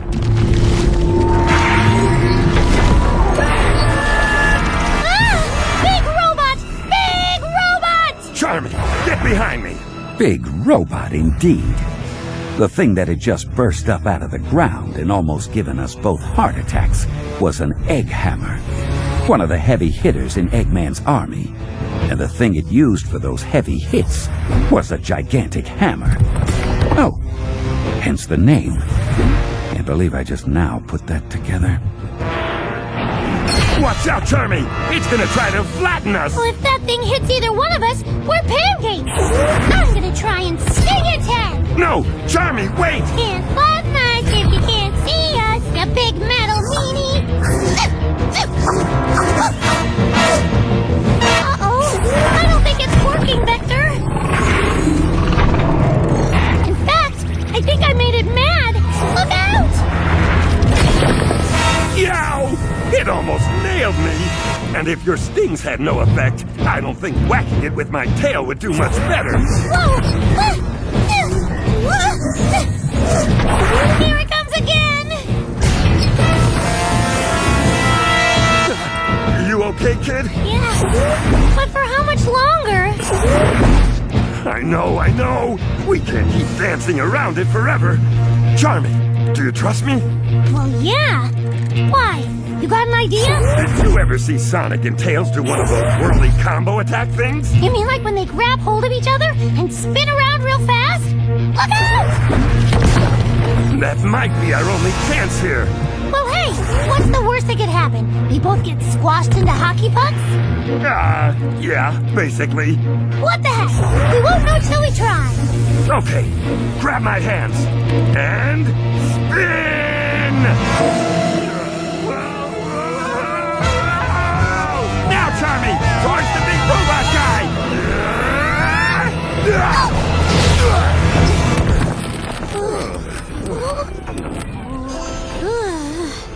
We did it! And with only a little cranial trauma. Hey, Vector, I've got another idea. Yeah? Why don't we never do that again? I like that plan. It has my approval. We still need to try to get that door open, though.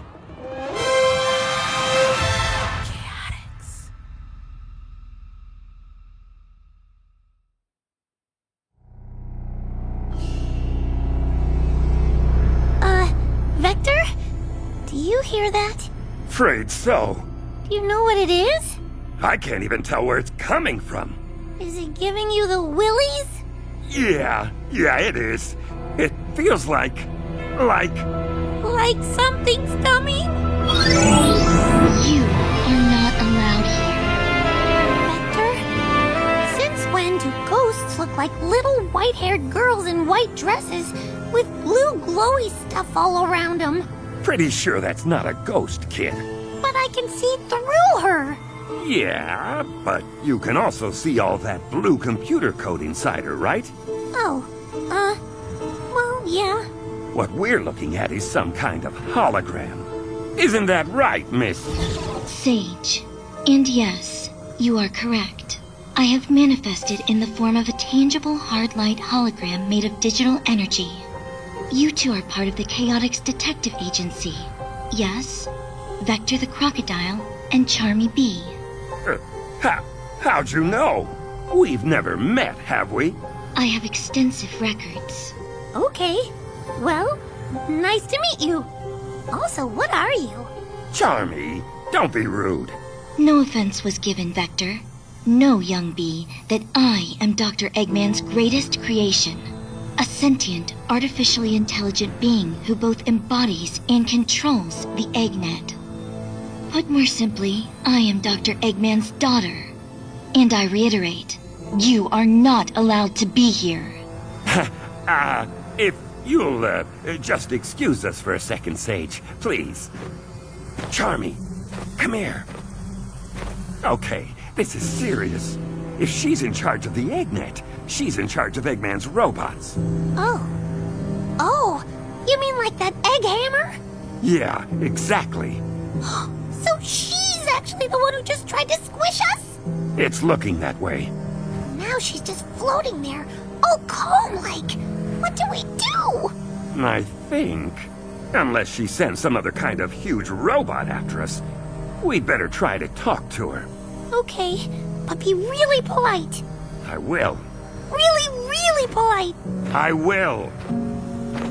Excuse me, Miss Sage. I was wondering if I could ask you something. We're looking for some information, and we thought maybe we could find it in this base. That's all you want? Just information? You are not trying to cause Eggman trouble? I promise you we're not. The problem is we only have a name. Red Spectre. Red Spectre. Searching files. Interesting. I can locate the file name, but it appears to be restricted. To what precisely does this file relate? Well, you see, we're investigating a series of ancient artifact thefts, and one of the leads involves a file we found in a gun archive. The file code named Red Spectre. All we're trying to do is locate the thief and get the artifacts back. Interesting. The file seems to have been partitioned off. The only related item I could locate... Yes? ...is under a different file name. Yes? Which is... Yes? Phantom. Phantom? Okay, so what's in that file? I am... unable to access its contents. Vector, what's going on? You look like you ate some bad clams or something. Just give me a minute. I think I've got something. Oh, is it a cramp? I get those sometimes. They're terrible. No, Charmy. I mean something's clicking. You've got a cramp that's clicking? Vector, I think you need to see a doctor. Will you give me a second here? I'm trying to think. Hey, no need to get cranky. He gets like this sometimes. Noted. I do my best not to think. Thinking always gets me in trouble. I find that easy to believe. Aha! Vector, are you okay? Is the cramp in your fingers? Is that why you're snapping them? No, Charmy. Red Spectre. Phantom. Don't you get it? Phantom is another word for specter. And what's red? What's red and goes with Phantom, Charmy? I don't know! I've always been terrible with pop quizzes. I can't believe it! I know who the thief is! Whoa! Who is it then? Who, Vector? I did indeed know the thief's identity.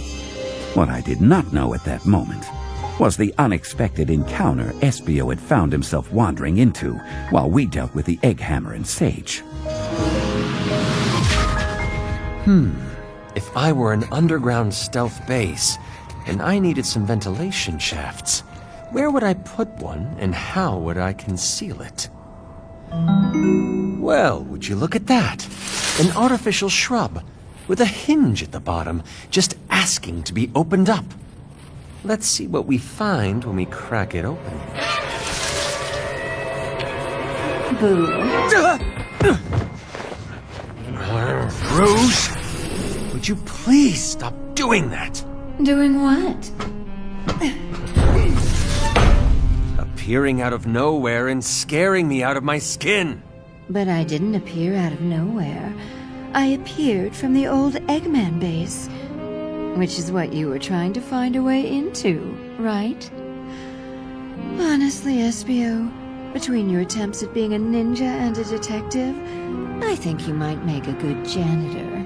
Hey, janitors are every bit as important as detectives, or as important as whatever it is you do. Will you please move and let me stand up?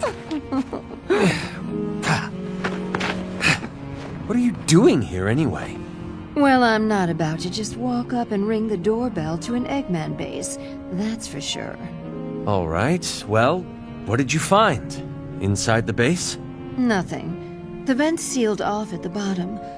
All I could do was look around a little. Disappointing. You're telling me. Listen, if I were you, I'd head back to the front door, take the Croc and the Bee, and beat feet. If Eggman or his forces are in there somewhere, I'm betting they've already tripped some kind of early warning system. You and your crew might have only moments before an attack. Let's say that's true. If it is, you could help us face that attack. Hey, you're right. I totally could. Except I won't. Why not? You've been our ally in the past a lot more often than you've been a foe. Kind of you to notice. But I'm strictly here to learn more about these astroscopic lens heists. They're pretty fascinating, you know. And I think they need the right person to collect them all and keep them safe. Let me guess. That person is you. Well, yeah. So you're just going to sneak around and gather your data and leave us to face Eggman ourselves? No one's forcing you to fight whatever's coming. You could just go back home and leave these precious artifacts to me. Or you could come with me. With our talents combined, there's nothing we couldn't or wouldn't do. Why do you keep suggesting I leave my teammates behind? Especially when there might be danger close at hand. I could never. Right. You could never. Oh well. It was worth another try. Hey, do you hear that? From inside the ventilation shaft. I think it's a mech on the move. Rouge, you've got to help us fight. And she's gone. Again. Really wish she'd quit doing that. Vector! Charmy! Enemy inbound! Vector! Charmy! Oh, that must be the third member of your team. Espio the Chameleon, correct? Vector, he sounds like he's freaking out. I can hear him. Vector! Espio never freaks out. Isn't he supposed to be the stealthy one? Vector! Charmy! We've got to get out of here. Who's this? Her name's Sage. She's Eggman's AI daughter. Wow, there is a lot to unpack there. But we don't have time. We're about to be attacked. Attacked? By what? From where? From inside the base. There's a mech on its way. I'd recognize those footsteps anywhere. Sage, is that true? Are we about to get wailed on again? It seems very likely, yes. Eggman is highly displeased that you have discovered his secret base. And you didn't think to tell us this? Well, if I had, then I wouldn't have been able to see that look on your face. Guys, the door's opening! Look out! It's Eggman himself! And there he was. The would-be conqueror of the world. The man who possessed even more tyrannical tendencies than mustache wax. The biggest pain in the hindquarters civilization has ever known. Hey, now that's hardly fair. All I've ever done is try to let this world benefit from my massive, nigh incalculable genius. Also watch your mouth, Gumshoe. Piloting a ferocious mech with banks of laser weapons and missiles, all trained squarely on us. Vector, what do we do? Dodge, kid! Dodge for all you're worth! As if I can't swat a measly insect out of the air. Heat laser beam! Hey, Rondo! Try picking on an adult, why don't you? Vector, what are you doing? I'll keep him busy. You grab Charmy and put as much distance between that mech and you guys as possible. But... Hey, Eggman! Come get a taste of how we treat creeps like you in Seaside City! Oh, this is too good. I've already got Sonic locked away in a cage, and now all his little do-gooder friends can join him. Espio, get Charmy and go! We'll see who's locked in a cage when I'm through with you, Eggman. Now come on. You're not afraid of a little tail bashing, are you? No! Oh, that really hurts. Ow, good grief, what is that thing made of? Oh! At least Espio and Charmy got away. I've been more than fair, Reptile. You've had your turn. Now allow me to take mine. Missiles away! Whoa!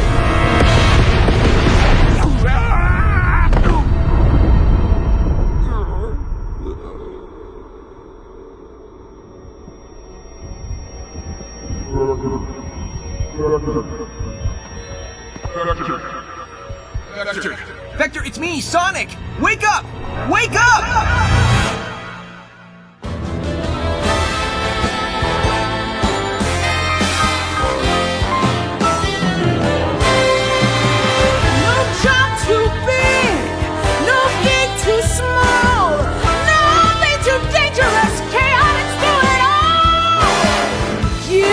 Your mystery you wouldn't want to miss when the chaotix are on the case.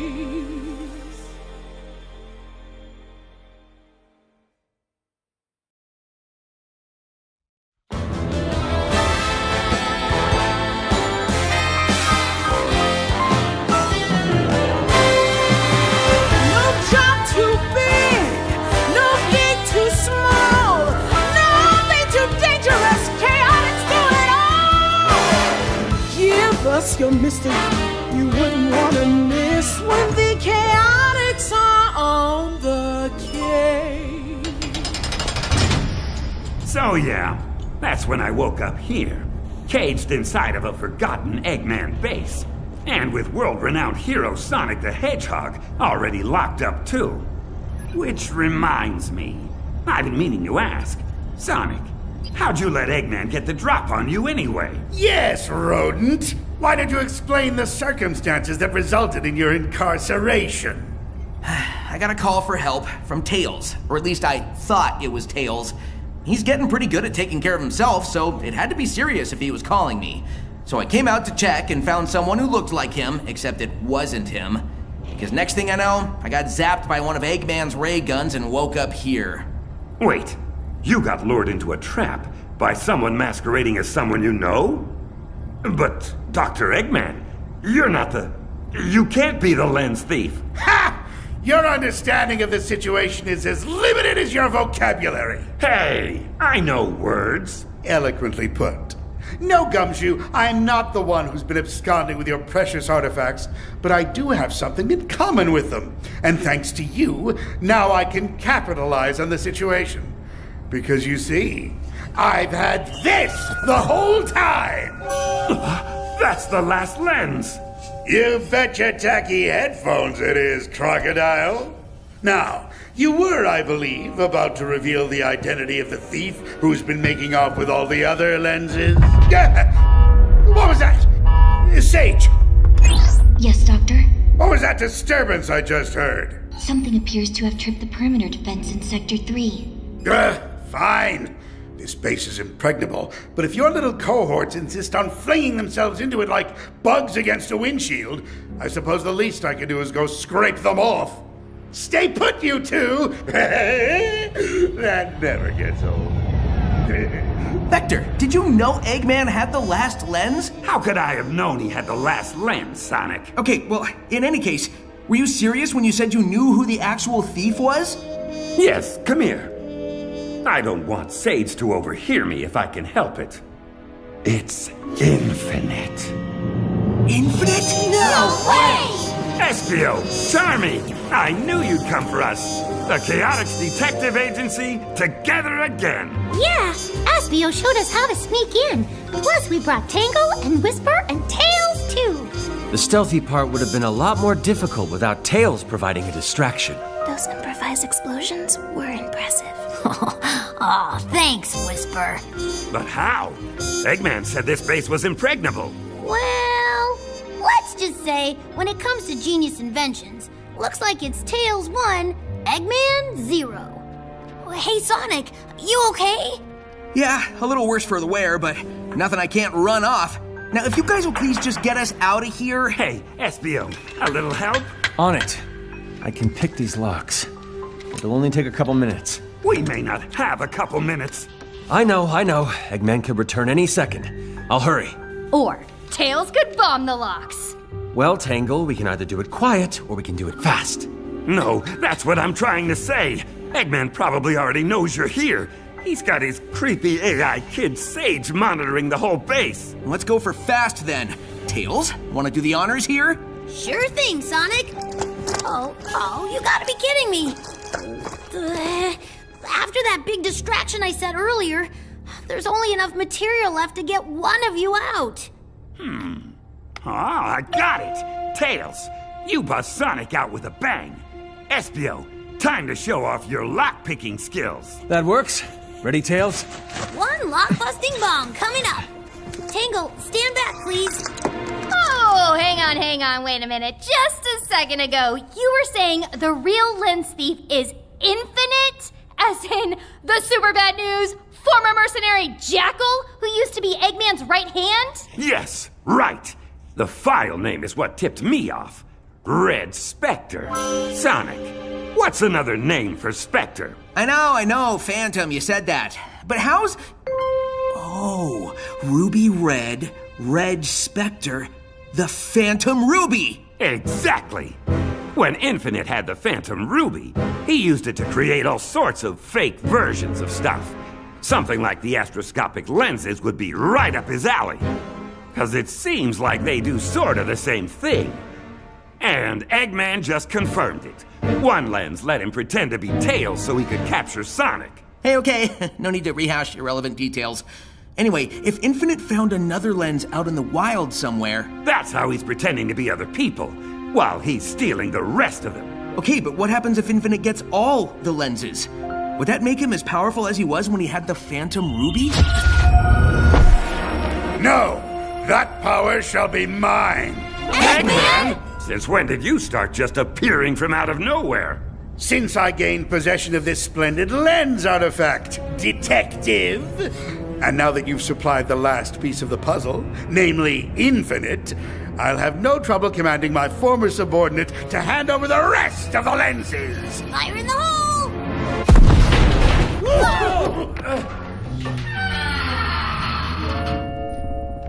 Well, would you look at that? Nice work, Tails. Sonic the Hedgehog is free as a bird.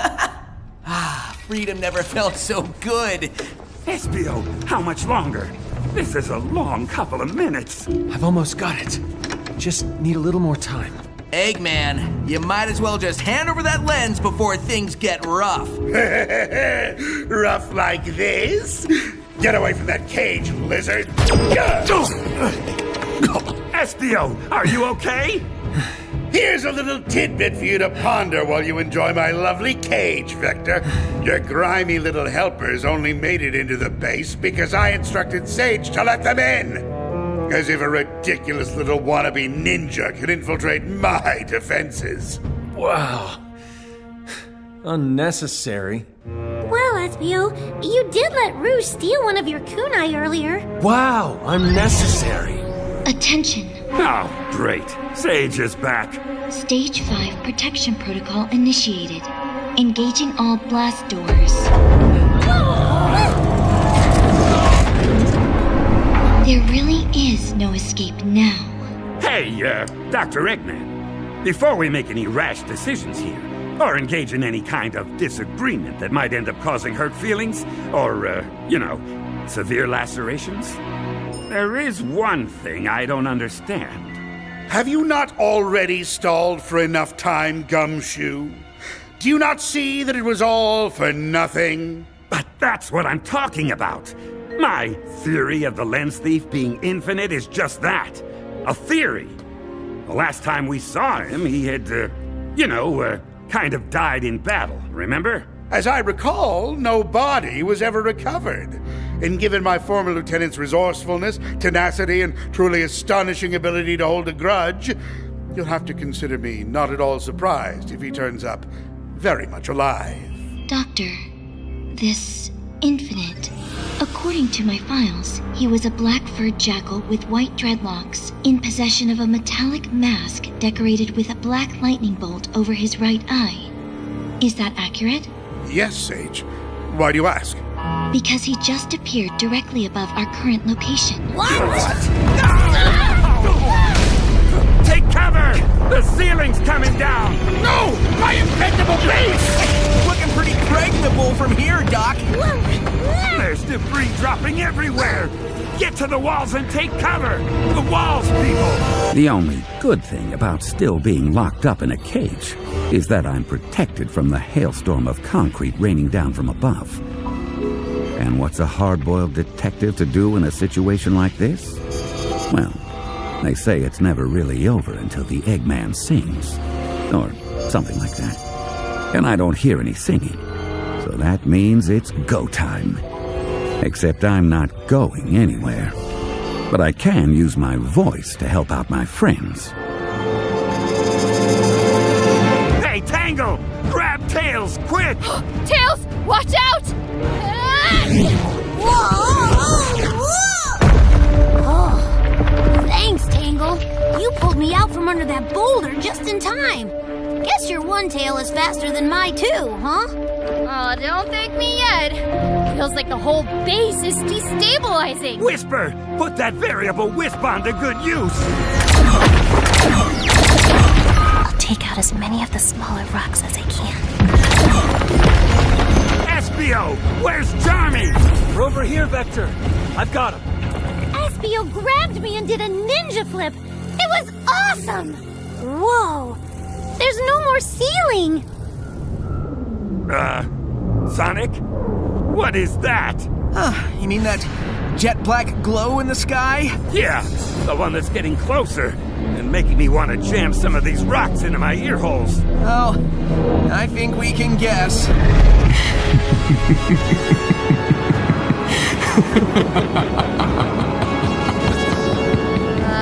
Espio? Is that? Yes, that's Infinite, Tangle. Back from the dead and looking especially irritated. Irritated is right. But more worrying than that, Infinite is looking more dangerous than ever. The last time he showed up, he took out whole armies. And all we have are the 7 of us. And none of us have Commander Tower on speed dial.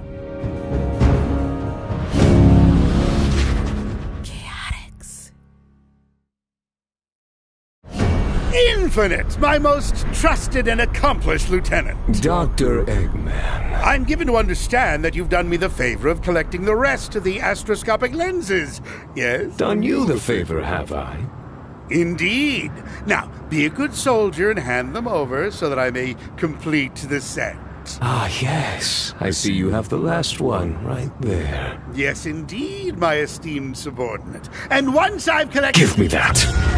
Hey, that's mine! Return that lens at once!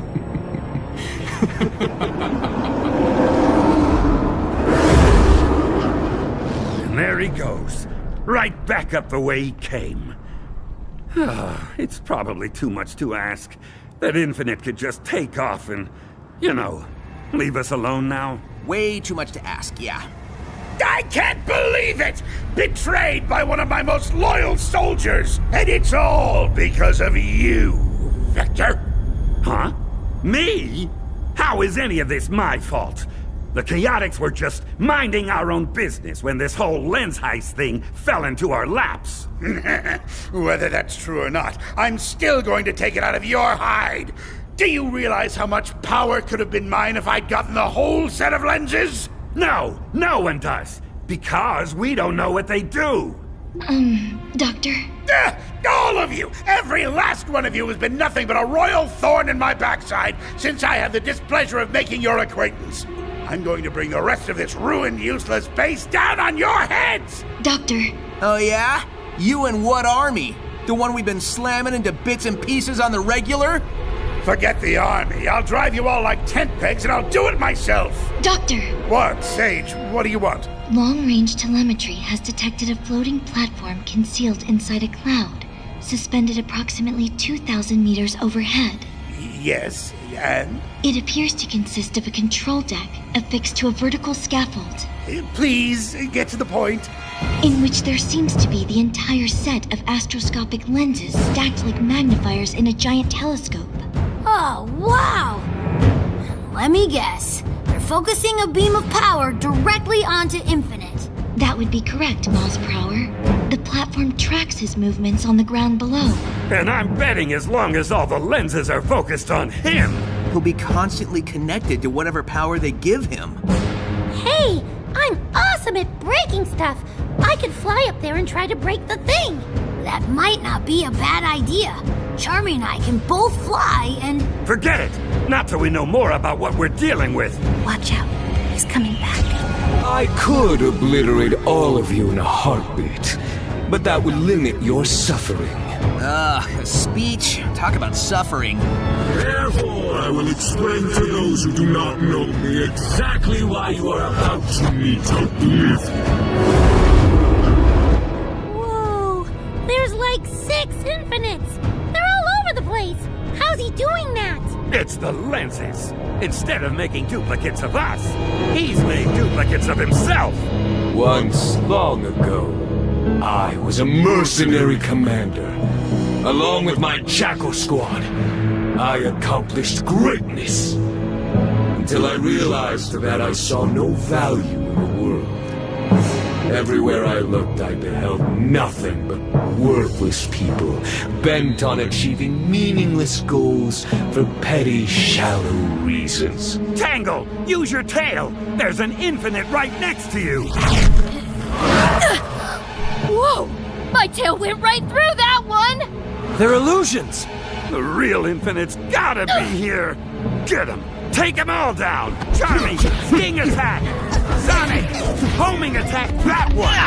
Espio, try your kunai! Fire away, Whisper! My contempt for the world turned to hatred. There was nothing left to salvage anymore. I wanted to see it all destroyed. Dr. Eggman gave me that chance.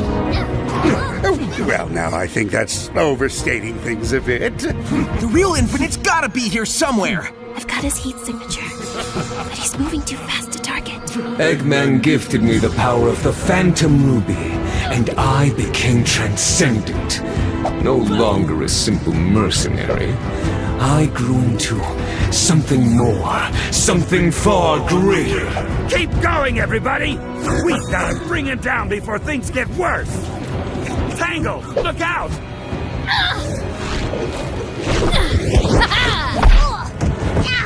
Tangle, watch it! Sorry, Tails. With the Ruby's power, I could topple armies, crush heroes.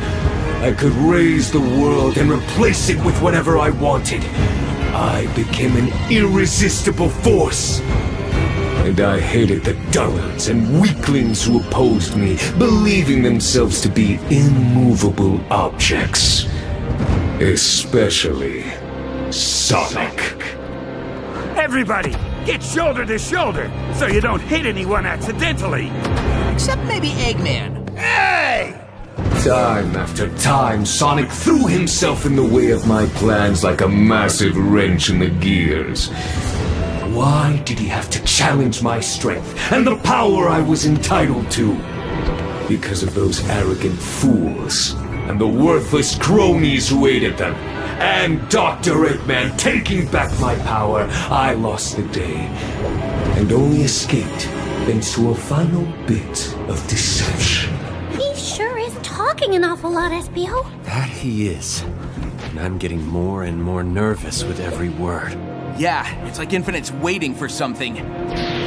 Aimlessly I wandered the land, unknown, anonymous, stripped of the Ruby's power, and of my rightful place as the world's destroyer.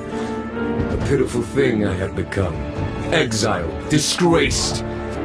Until one day I received a gift. A benefactor led me to a rare and invaluable artifact. An astroscopic lens. The only one that had not been previously discovered, and either locked up or put on display. I soon mastered the lens's ability to create illusions, and used it to begin liberating the rest of the set. Now I possess them all. The lenses amplify my life force. And I intend to use them to bring myself back to full power. There's a pleasant thought. Now I shall extract the revenge most brutal on all those who would oppose me. On all those who ever stood against me. On every living thing on the face of the planet! But that's ridiculous, Infinite. You want to destroy everything? Then you'd be alone. What's the point of conquering a world if there's nothing of the world left to rule? Oh, the world will perish, Eggman, but not immediately. Not before I have created a never-ending nightmare in which to torment the survivors. Well, now you're just not making sense. You can't destroy the world if we're all trapped in a never-ending nightmare. And the nightmare can't be never-ending if the world gets destroyed. You crocodile. You and your pathetic detective agency. You thought you could interfere with my grand scheme, with my vengeance. But you are too late. Hey, where'd all the Infinite copies go? They just vanished. There, in the center of the rubble. That's the real Infinite. What's all that black energy floating around him? Now I have the power of the lenses. And I am unstoppable! All right, new plan. I hereby deputize all of you. You what now? You're all hereby inducted into my army, which means you all have to do as I command. And I command you to fight alongside me. You have got to be kidding. Oh, look, Sonic, Infinite's clearly too big a threat to let him go unchecked. And if you and your little cohorts will just follow my commands, he'll be beaten in no time. Forget it. Come on, you, the Chaotix, the Lemur, and the Wolf over there. Surely all of you, united under my banner, can beat one miserable jackal. You wanted to drive us like tent pegs, you big meanie! Why would we help you at all? I try to be reasonable, but does anyone appreciate it? No! Fine. I'll be taking my leave then, and all you little irritants can fight this out amongst yourselves. Sage! Turn off the lights on your way out. Yes, Doctor. What? Eggman's just leaving? I can't believe he turned tail and run like this. Really? I can. Before you go, Dr. Eggman, allow me to deliver a final bit of wisdom. What does it mean that all that black floaty energy stuff is gathering around Infinite's fist? Oh, I get it. When he said wisdom, what he really meant was...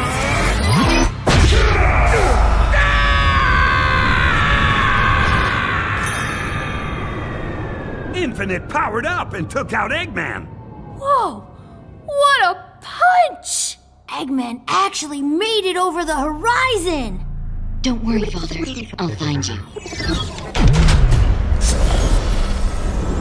Guess that takes care of Eggman and Sage. Guys, why is Infinite just staring at us like that? Probably deciding which of us to swat next. The power coming off of Infinite was palpable as he glowered down at us like a thundercloud looking for the perfect patsy to nail with a lightning bolt. Is this really goodbye? Is it the end of the Chaotix Detective Agency? What unimaginable power does Infinite now wield? Will SBO ever live up to his own expectations? And will Charmy ever figure out his role on the team? Tune in next time for the shocking conclusion to The Case of the Gesticulating Jackal. Gesticulating?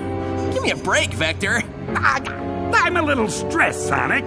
You come up with a title for once. I must say, I'm a tiny bit impressed. Impressed at what an awesome team we are? No. Impressed that this much of my time has been wasted by a gaggle of loathsome little parasites. Goodbye.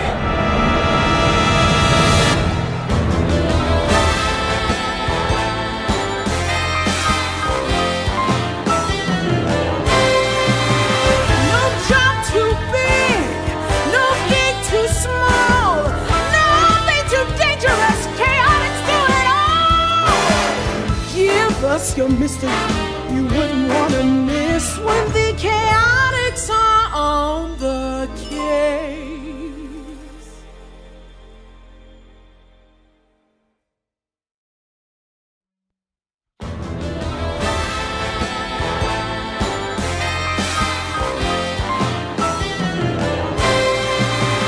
No job too big, no gig too small, no bait too dangerous. Goodbye.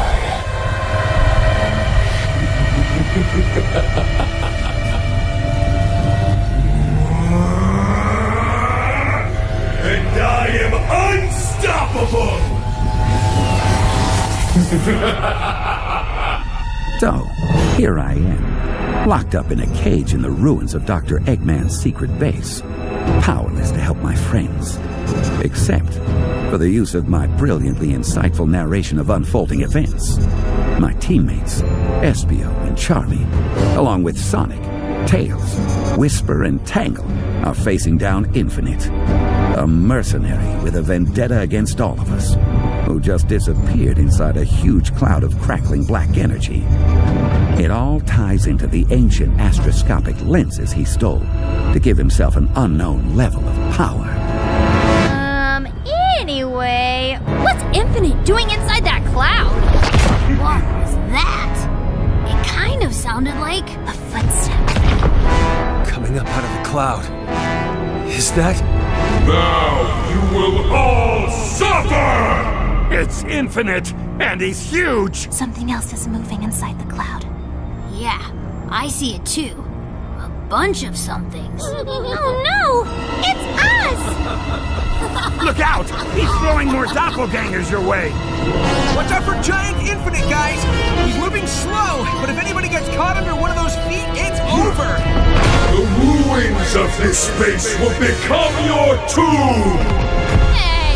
It's rude to try to stop people! Fake Tangle's got me! I'll handle it. Wait! You're firing at me! Whisper! It's the other Tangle! There's gotta be a way to tell which ones are the fakes! Tails! Got any gadgets we can use on these doppelgangers? Oh, I think so. Maybe. Okay. I've got this reverberating inducer coil. I think I can tune it so it makes the doppelgangers' voices come out funny. Guys, there's dozens of them! You're about to get overwhelmed! Here, try this. Sting, sting attack! Stings is what chaotix lack! Why does my voice sound like this? Hey, it works! Cause that's not me! Plus, my songs are way better.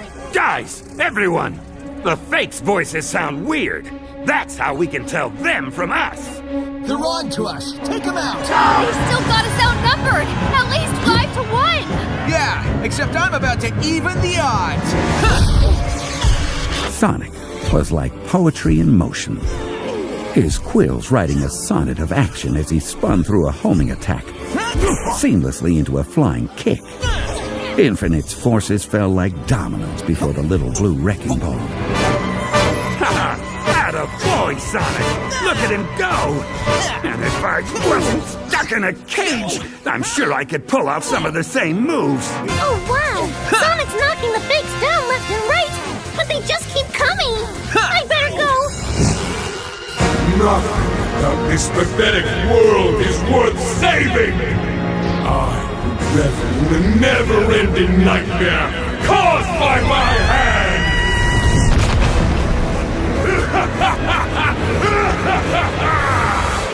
Whisper, if you see me, shoot me. What? I'm going to stay invisible. If you see me, it's not really me. Sonic, on your right! Whisper, cover Tangle! All right! 2 more for Tangle! She's grabbing and throwing those fakes like they're hot potatoes!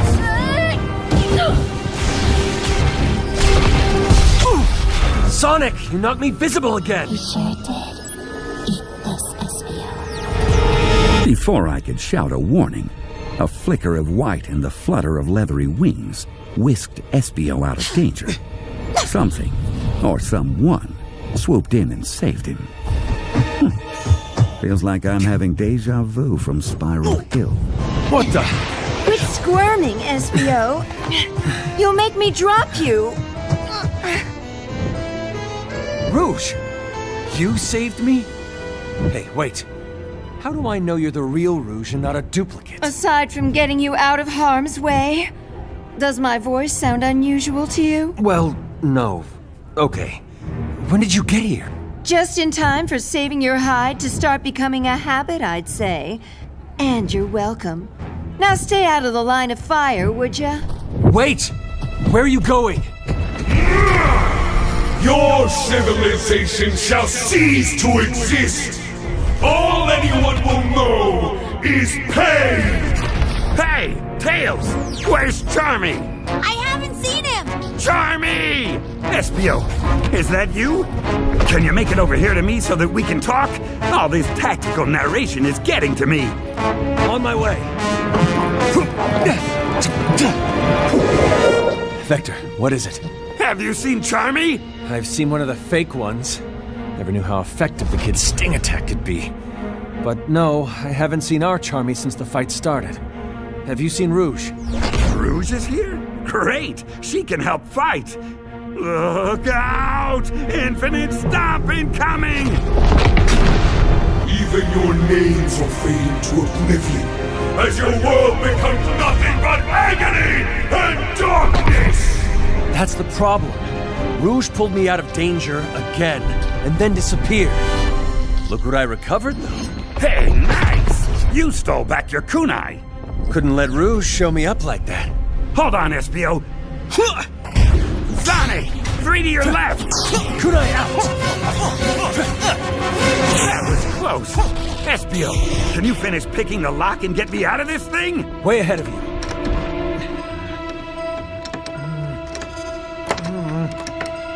One more tumbler and... Yes! You're out. Finally! That cage was getting cramped. Too bad everything else has gone pear-shaped. We need to get up to that platform. The lenses are too powerful to let Infinite keep them. They're too powerful to let anyone keep them, come to think of it. Agreed. Look out! Here comes another stump! I'll crush you like the loathsome pest you are! But how do we get to the platform? Charmy! Oh no, the only fighter we've got left is Tails. And even if he could make it up there, which I kind of doubt, we need him down here in the fight. No, Vector! That's where Rouge must be headed. Up to the platform. Seriously? She's been talking about how she should be the one to collect all the lenses. Now's her chance. Okay, Tails has at least got to try. Where is he? There. Come on. We've got to fight our way over to him. Kunai out. Espio, watch where you're throwing those things. Sorry. Don't be sorry. Just hold still. Espio, look out! Hey, Whisper, watch it. I just barely dodged that. I told you to hold still. Ow! What'd you hit me for? Sorry, Tails. I thought you were a fake. No, that'd be me. Here, have a grenade! Eek! Get that out of here! Oh, hey! Careful with the grenades, Vector! Sorry, Tango! Look out! Here comes the big guy again! The only name anyone will know is the name of their tormentor, Infinite! Oh, what an ego on that guy. Ow! Tangle's tail really packs a punch. The real one or the fake one? I don't think it matters. Tails, can you get up to that platform? Not if I'm going to keep the inducer coil going down here. We're just barely hanging on as it is. Without it, we're finished. Don't worry, Vector. I've got you covered. Good grief. Is that Charmy flying the chaotix copter? No, that's Charmy in the chaotix copter. General's the one flying it. He's where the tail rotor used to be, acting like a jet engine. I'm amazed that wreck could get airborne at all. I'm coming in low, Espio. Grab on, and I'll get you up to the platform. This seems like a terrible idea. And yet, we're out of options. Give me a boost? Well, I don't have any better ideas. So, yeah, make yourself small. Consider me throwable. One chameleon fastball incoming! That's it, Espio. Now grab on. Nice grip. Now climb aboard. Okay, I'm in. Hey, how'd you get back to Floral Forest so fast? General was on his way here to help and saw me coming, so he flew me back to Vanilla and Cream's house. He's really fast. Now let's pour on the speed! There, up ahead! It's Rouge! I was right. She's flying straight for that cloud. Wow, look at those wings beat! They're no match for the chaotix copter, are they? I guess not. Here she comes. Hi, Rouge! And there she goes. Bye, Rouge! Wow, that was some dirty look she gave us. Got to get into that cloud and scope out what we're dealing with. Can you take us in and circle the platform? You got it. Entering cloud in 3, 2, 1. Okay, I see something up ahead. Wow, Sage was right. Look at that platform just floating there. Okay, there's the big scaffold with the lenses stacked up in a column. Looks like they're locked in tight. And there's a deck where someone can stand. I'm guessing that's where the control console is. So that's where I'm heading. Be careful. It's all I can do to keep the copter steady. Winds are hitting us from all different directions. So can the copter land on the platform? I don't think so. That's fine. Just get me in close enough to jump. Are you sure? Got no choice. Just be ready to catch me if something goes wrong. Ready? Steady?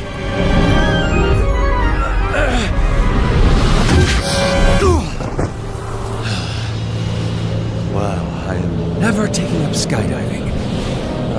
You have got to be kidding me! 2 release buttons? On opposite ends of the platform! And I bet they have to get pushed at the same time to unlock the scaffold. Infinite must have used one of his weird doppelgangers to hit the other switch. Espio! Rouge! I'm glad you're safe.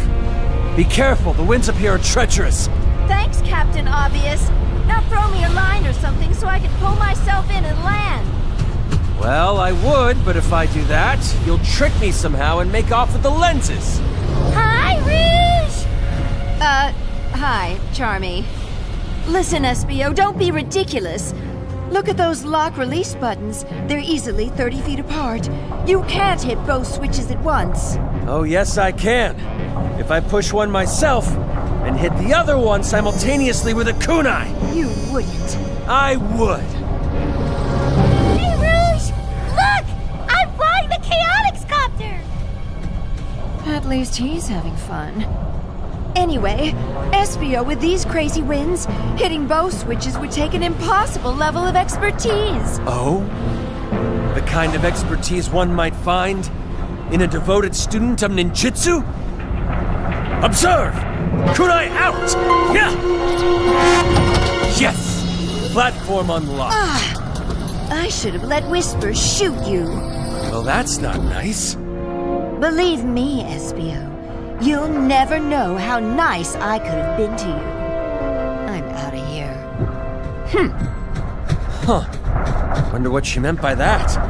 She never makes any sense.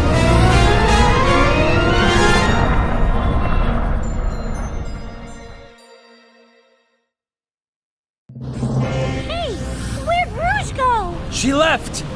Be ready to catch me when I jump! Okay! Now, let's see about getting those lenses out of there.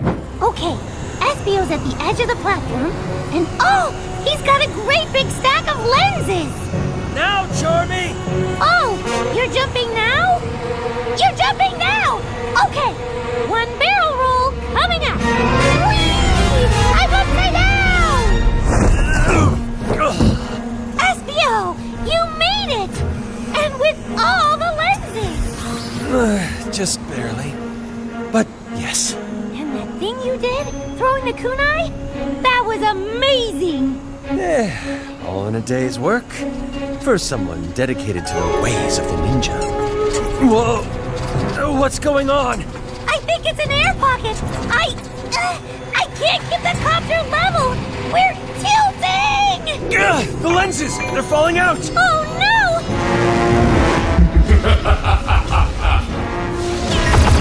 If Infinite or one of the fakes don't get us, I'm afraid friendly fire will. Don't give up! Not yet! Espio and Charmy are on the job! You heard the man, everybody! Keep going! We got it!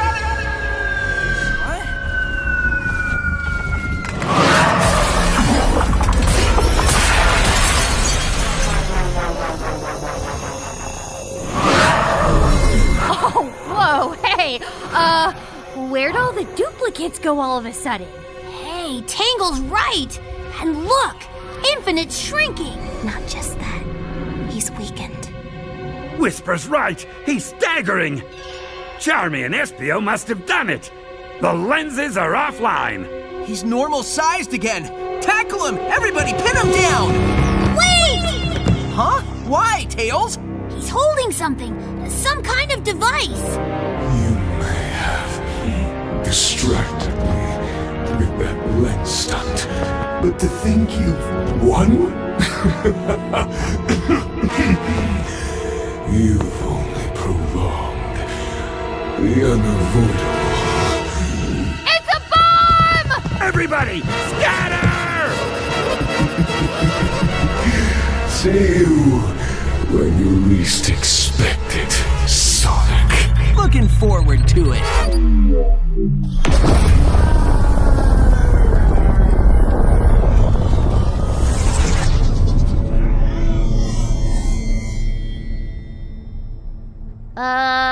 Was that, did we just, win? I see no trace of him, Tangle. Optical or infrared. I think... Yeah, I think he's gone. What do you think, Sonic? Did we just win? Well, the battle's over, and Infinite's not bugging us anymore. Sounds like a win to me.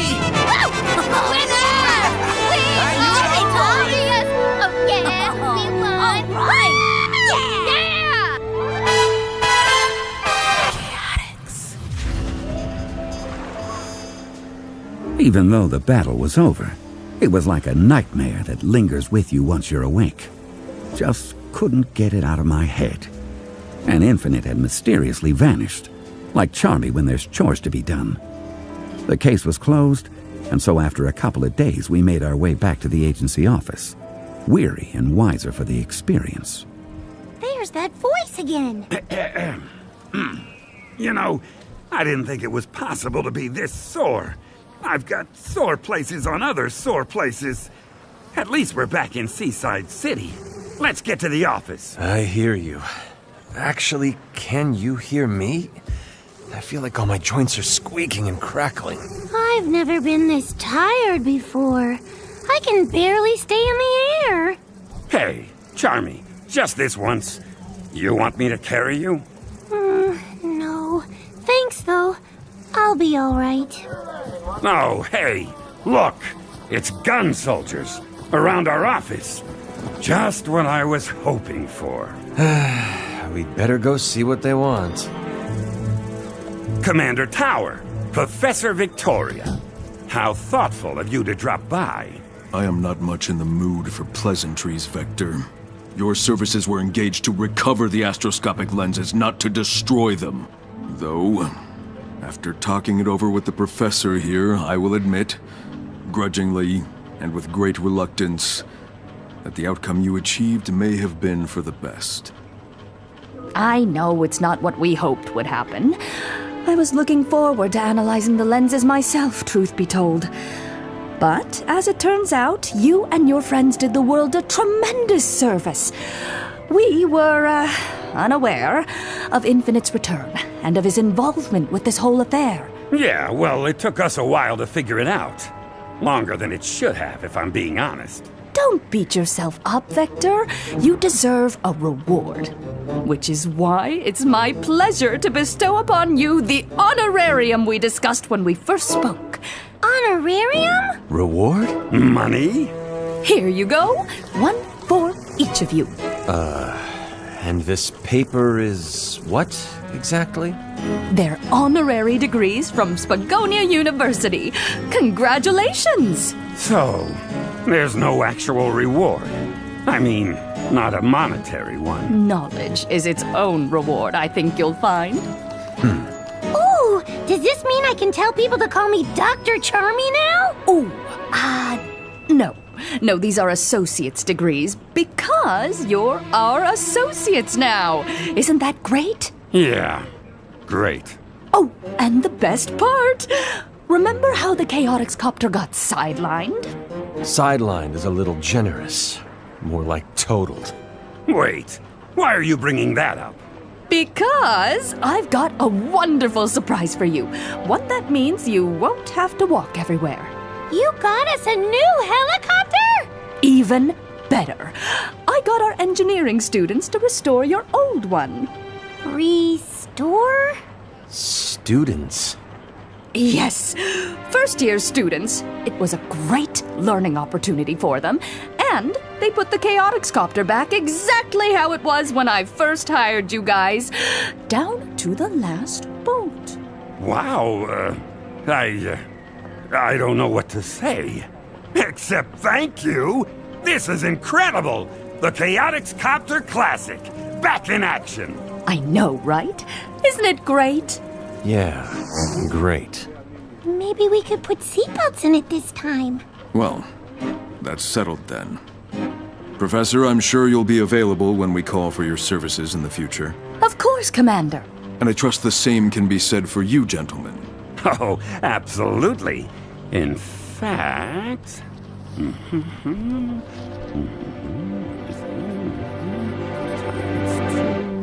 Here, take this. And what is this? That's our fee schedule. Payable in cash. Daily. Oh, Oh, Vector, you're so funny. See you boys later. Well, all things considered, especially since we got our copter back, that whole mess could have been a lot worse. Could have been a lot better, too. Oh, hey, buddy, what's wrong? What's wrong? Everything's wrong. Well, except with Espio. Pardon me? You weren't feeling like your ninja skills were getting challenged, right? But look what you did! Up there on the floaty thing with the kunai? You're the reason we got the lenses at all! Hey, now, hang on. Oh, I know. It was a group effort. But what did I do to help? Nothing. All I did was prove how useless I am. Charmy. Hey, come here, pal. Just land on the desk here, would you? What you're saying just isn't true. All this stuff about needing a new role on the team, it was never necessary. Because you fit perfectly exactly the way you are. Really? Listen, who can get into tiny little spaces like you can? Not Espio, especially not me. That's true. And which one of us can fly? Again, not Espio, not me. How many times have your little wings pulled us out of a jam? Well, maybe. Also, who thought to go and get the old chaotix copter while Infinite's doppelgangers were beating the stuffing out of us? You did, Charmy. That was a stroke of genius.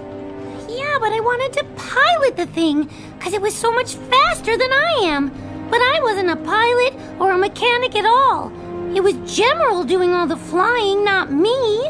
No, that makes no difference either. Because the copter and General wouldn't have been there at all if not for you. Oh! Huh. I guess that's true. See? The only way we were able to reach that platform and get the lenses was thanks to your quick thinking. Well, okay. Okay, yeah. I suppose maybe I fit on the team after all. Exactly. And let's not forget what you pulled off, Vector. Huh? How do you mean? Well, you're the one who figured out Infinite was the thief, remember? None of the rest of us had a clue.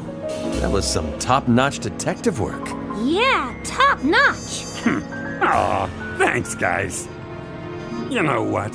Who cares if we're still stuck in the same office, with the same rattly ceiling fan and the same bills piling up? We infiltrated an impregnable Eggman base and saved the world from Infinite.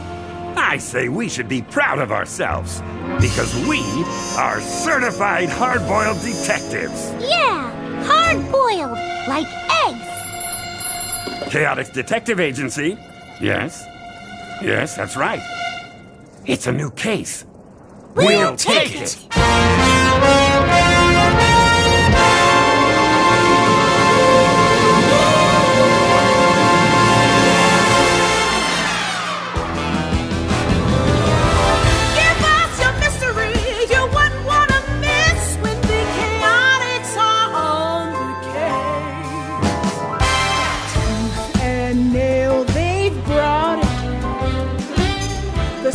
The sting and the style.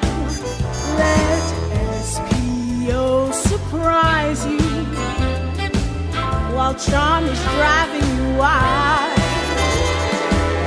Their fearless leader, Vector, knows that they're the best detectives. Even when the rest forget it, call them in, you won't regret it. Oh! You have been listening to Sonic the Hedgehog Presents The Chaotix Case Files. Produced by Sega. Post-production and distribution by Realm. Written by Dan Jolly. Directed by Ian Jones-Cordy. Executive producers for Sega, Takashi Izuka and Ryan Hamlin. Producer for Sega, Chris Hernandez. Executive producers for Realm, Molly Barton and Fred Greenhalgh. Starring in order of appearance. Keith Silverstein as Vector the Crocodile. Matthew Mercer as Espio the Chameleon and Mr. Kitsch. Colleen O'Shaughnessy as Charmy Bee and Miles Tails Prower. Roger Craig Smith as Sonic the Hedgehog and Commander Tower. Mike Pollock as Dr. Eggman. Dave B. Mitchell as Knuckles the Echidna. Crystal Lee as Professor Tori. Kate Higgins as Mrs. Knackerworth and Wave the Swallow. Michael Yurchak as Jet the Hawk, Fred Tatasciore as Storm the Albatross, Ashlyn Madden as Tangle the Lemur, Aniris Quinones as Whisper the Wolf, Karen Strassman as Rouge the Bat, Alejandro Saab as Gemerald and Infinite, Michelle Ruff as Cream the Rabbit, Jenny Yokobori as Vanilla the Rabbit, Ryan Bartley as Sage, with additional voices by Roger Craig Smith, Mike Pollock, Colleen O'Shaughnessy, Dave B. Mitchell, Crystal Lee, and Fred Tatasciore. Theme song by Rebecca Sugar, Charlie Rosen, and Sega. Original score by Charlie Rosen with themes from Sega. Lead sound design and mixing by Daniel Brunel. Additional sound design by Chad Shenai, with support from Jun Senue, Tomoya Otani, and the Sega sound team. Sonic series voiceover direction by Jack Fletcher. Voiceover production by Hannah Motegi and Hiroya Watanabe. Special thanks to Evan Stanley, Allison Kirion, Ian Flynn, Katie Krzyzanowski, Justin Thorman, Michael Cisneros, Jasmine Hernandez, Tyson Hess, Yuka Kobayashi, Tetsu Katano, Kazuyuki Hoshino, Eiichiro Toyota, Yui Karasuno, Sonic Team, Sega of America, and the entire Transmedia West team. Additional production support by the Halp Network. Dialogue editing by Studiopolis. Recorded at Studiopolis in Burbank, California. This podcast was recorded under a SAG-AFTRA agreement. Copyright Sega. All rights reserved. Sega is registered in the U.S. Patent and Trademark Office.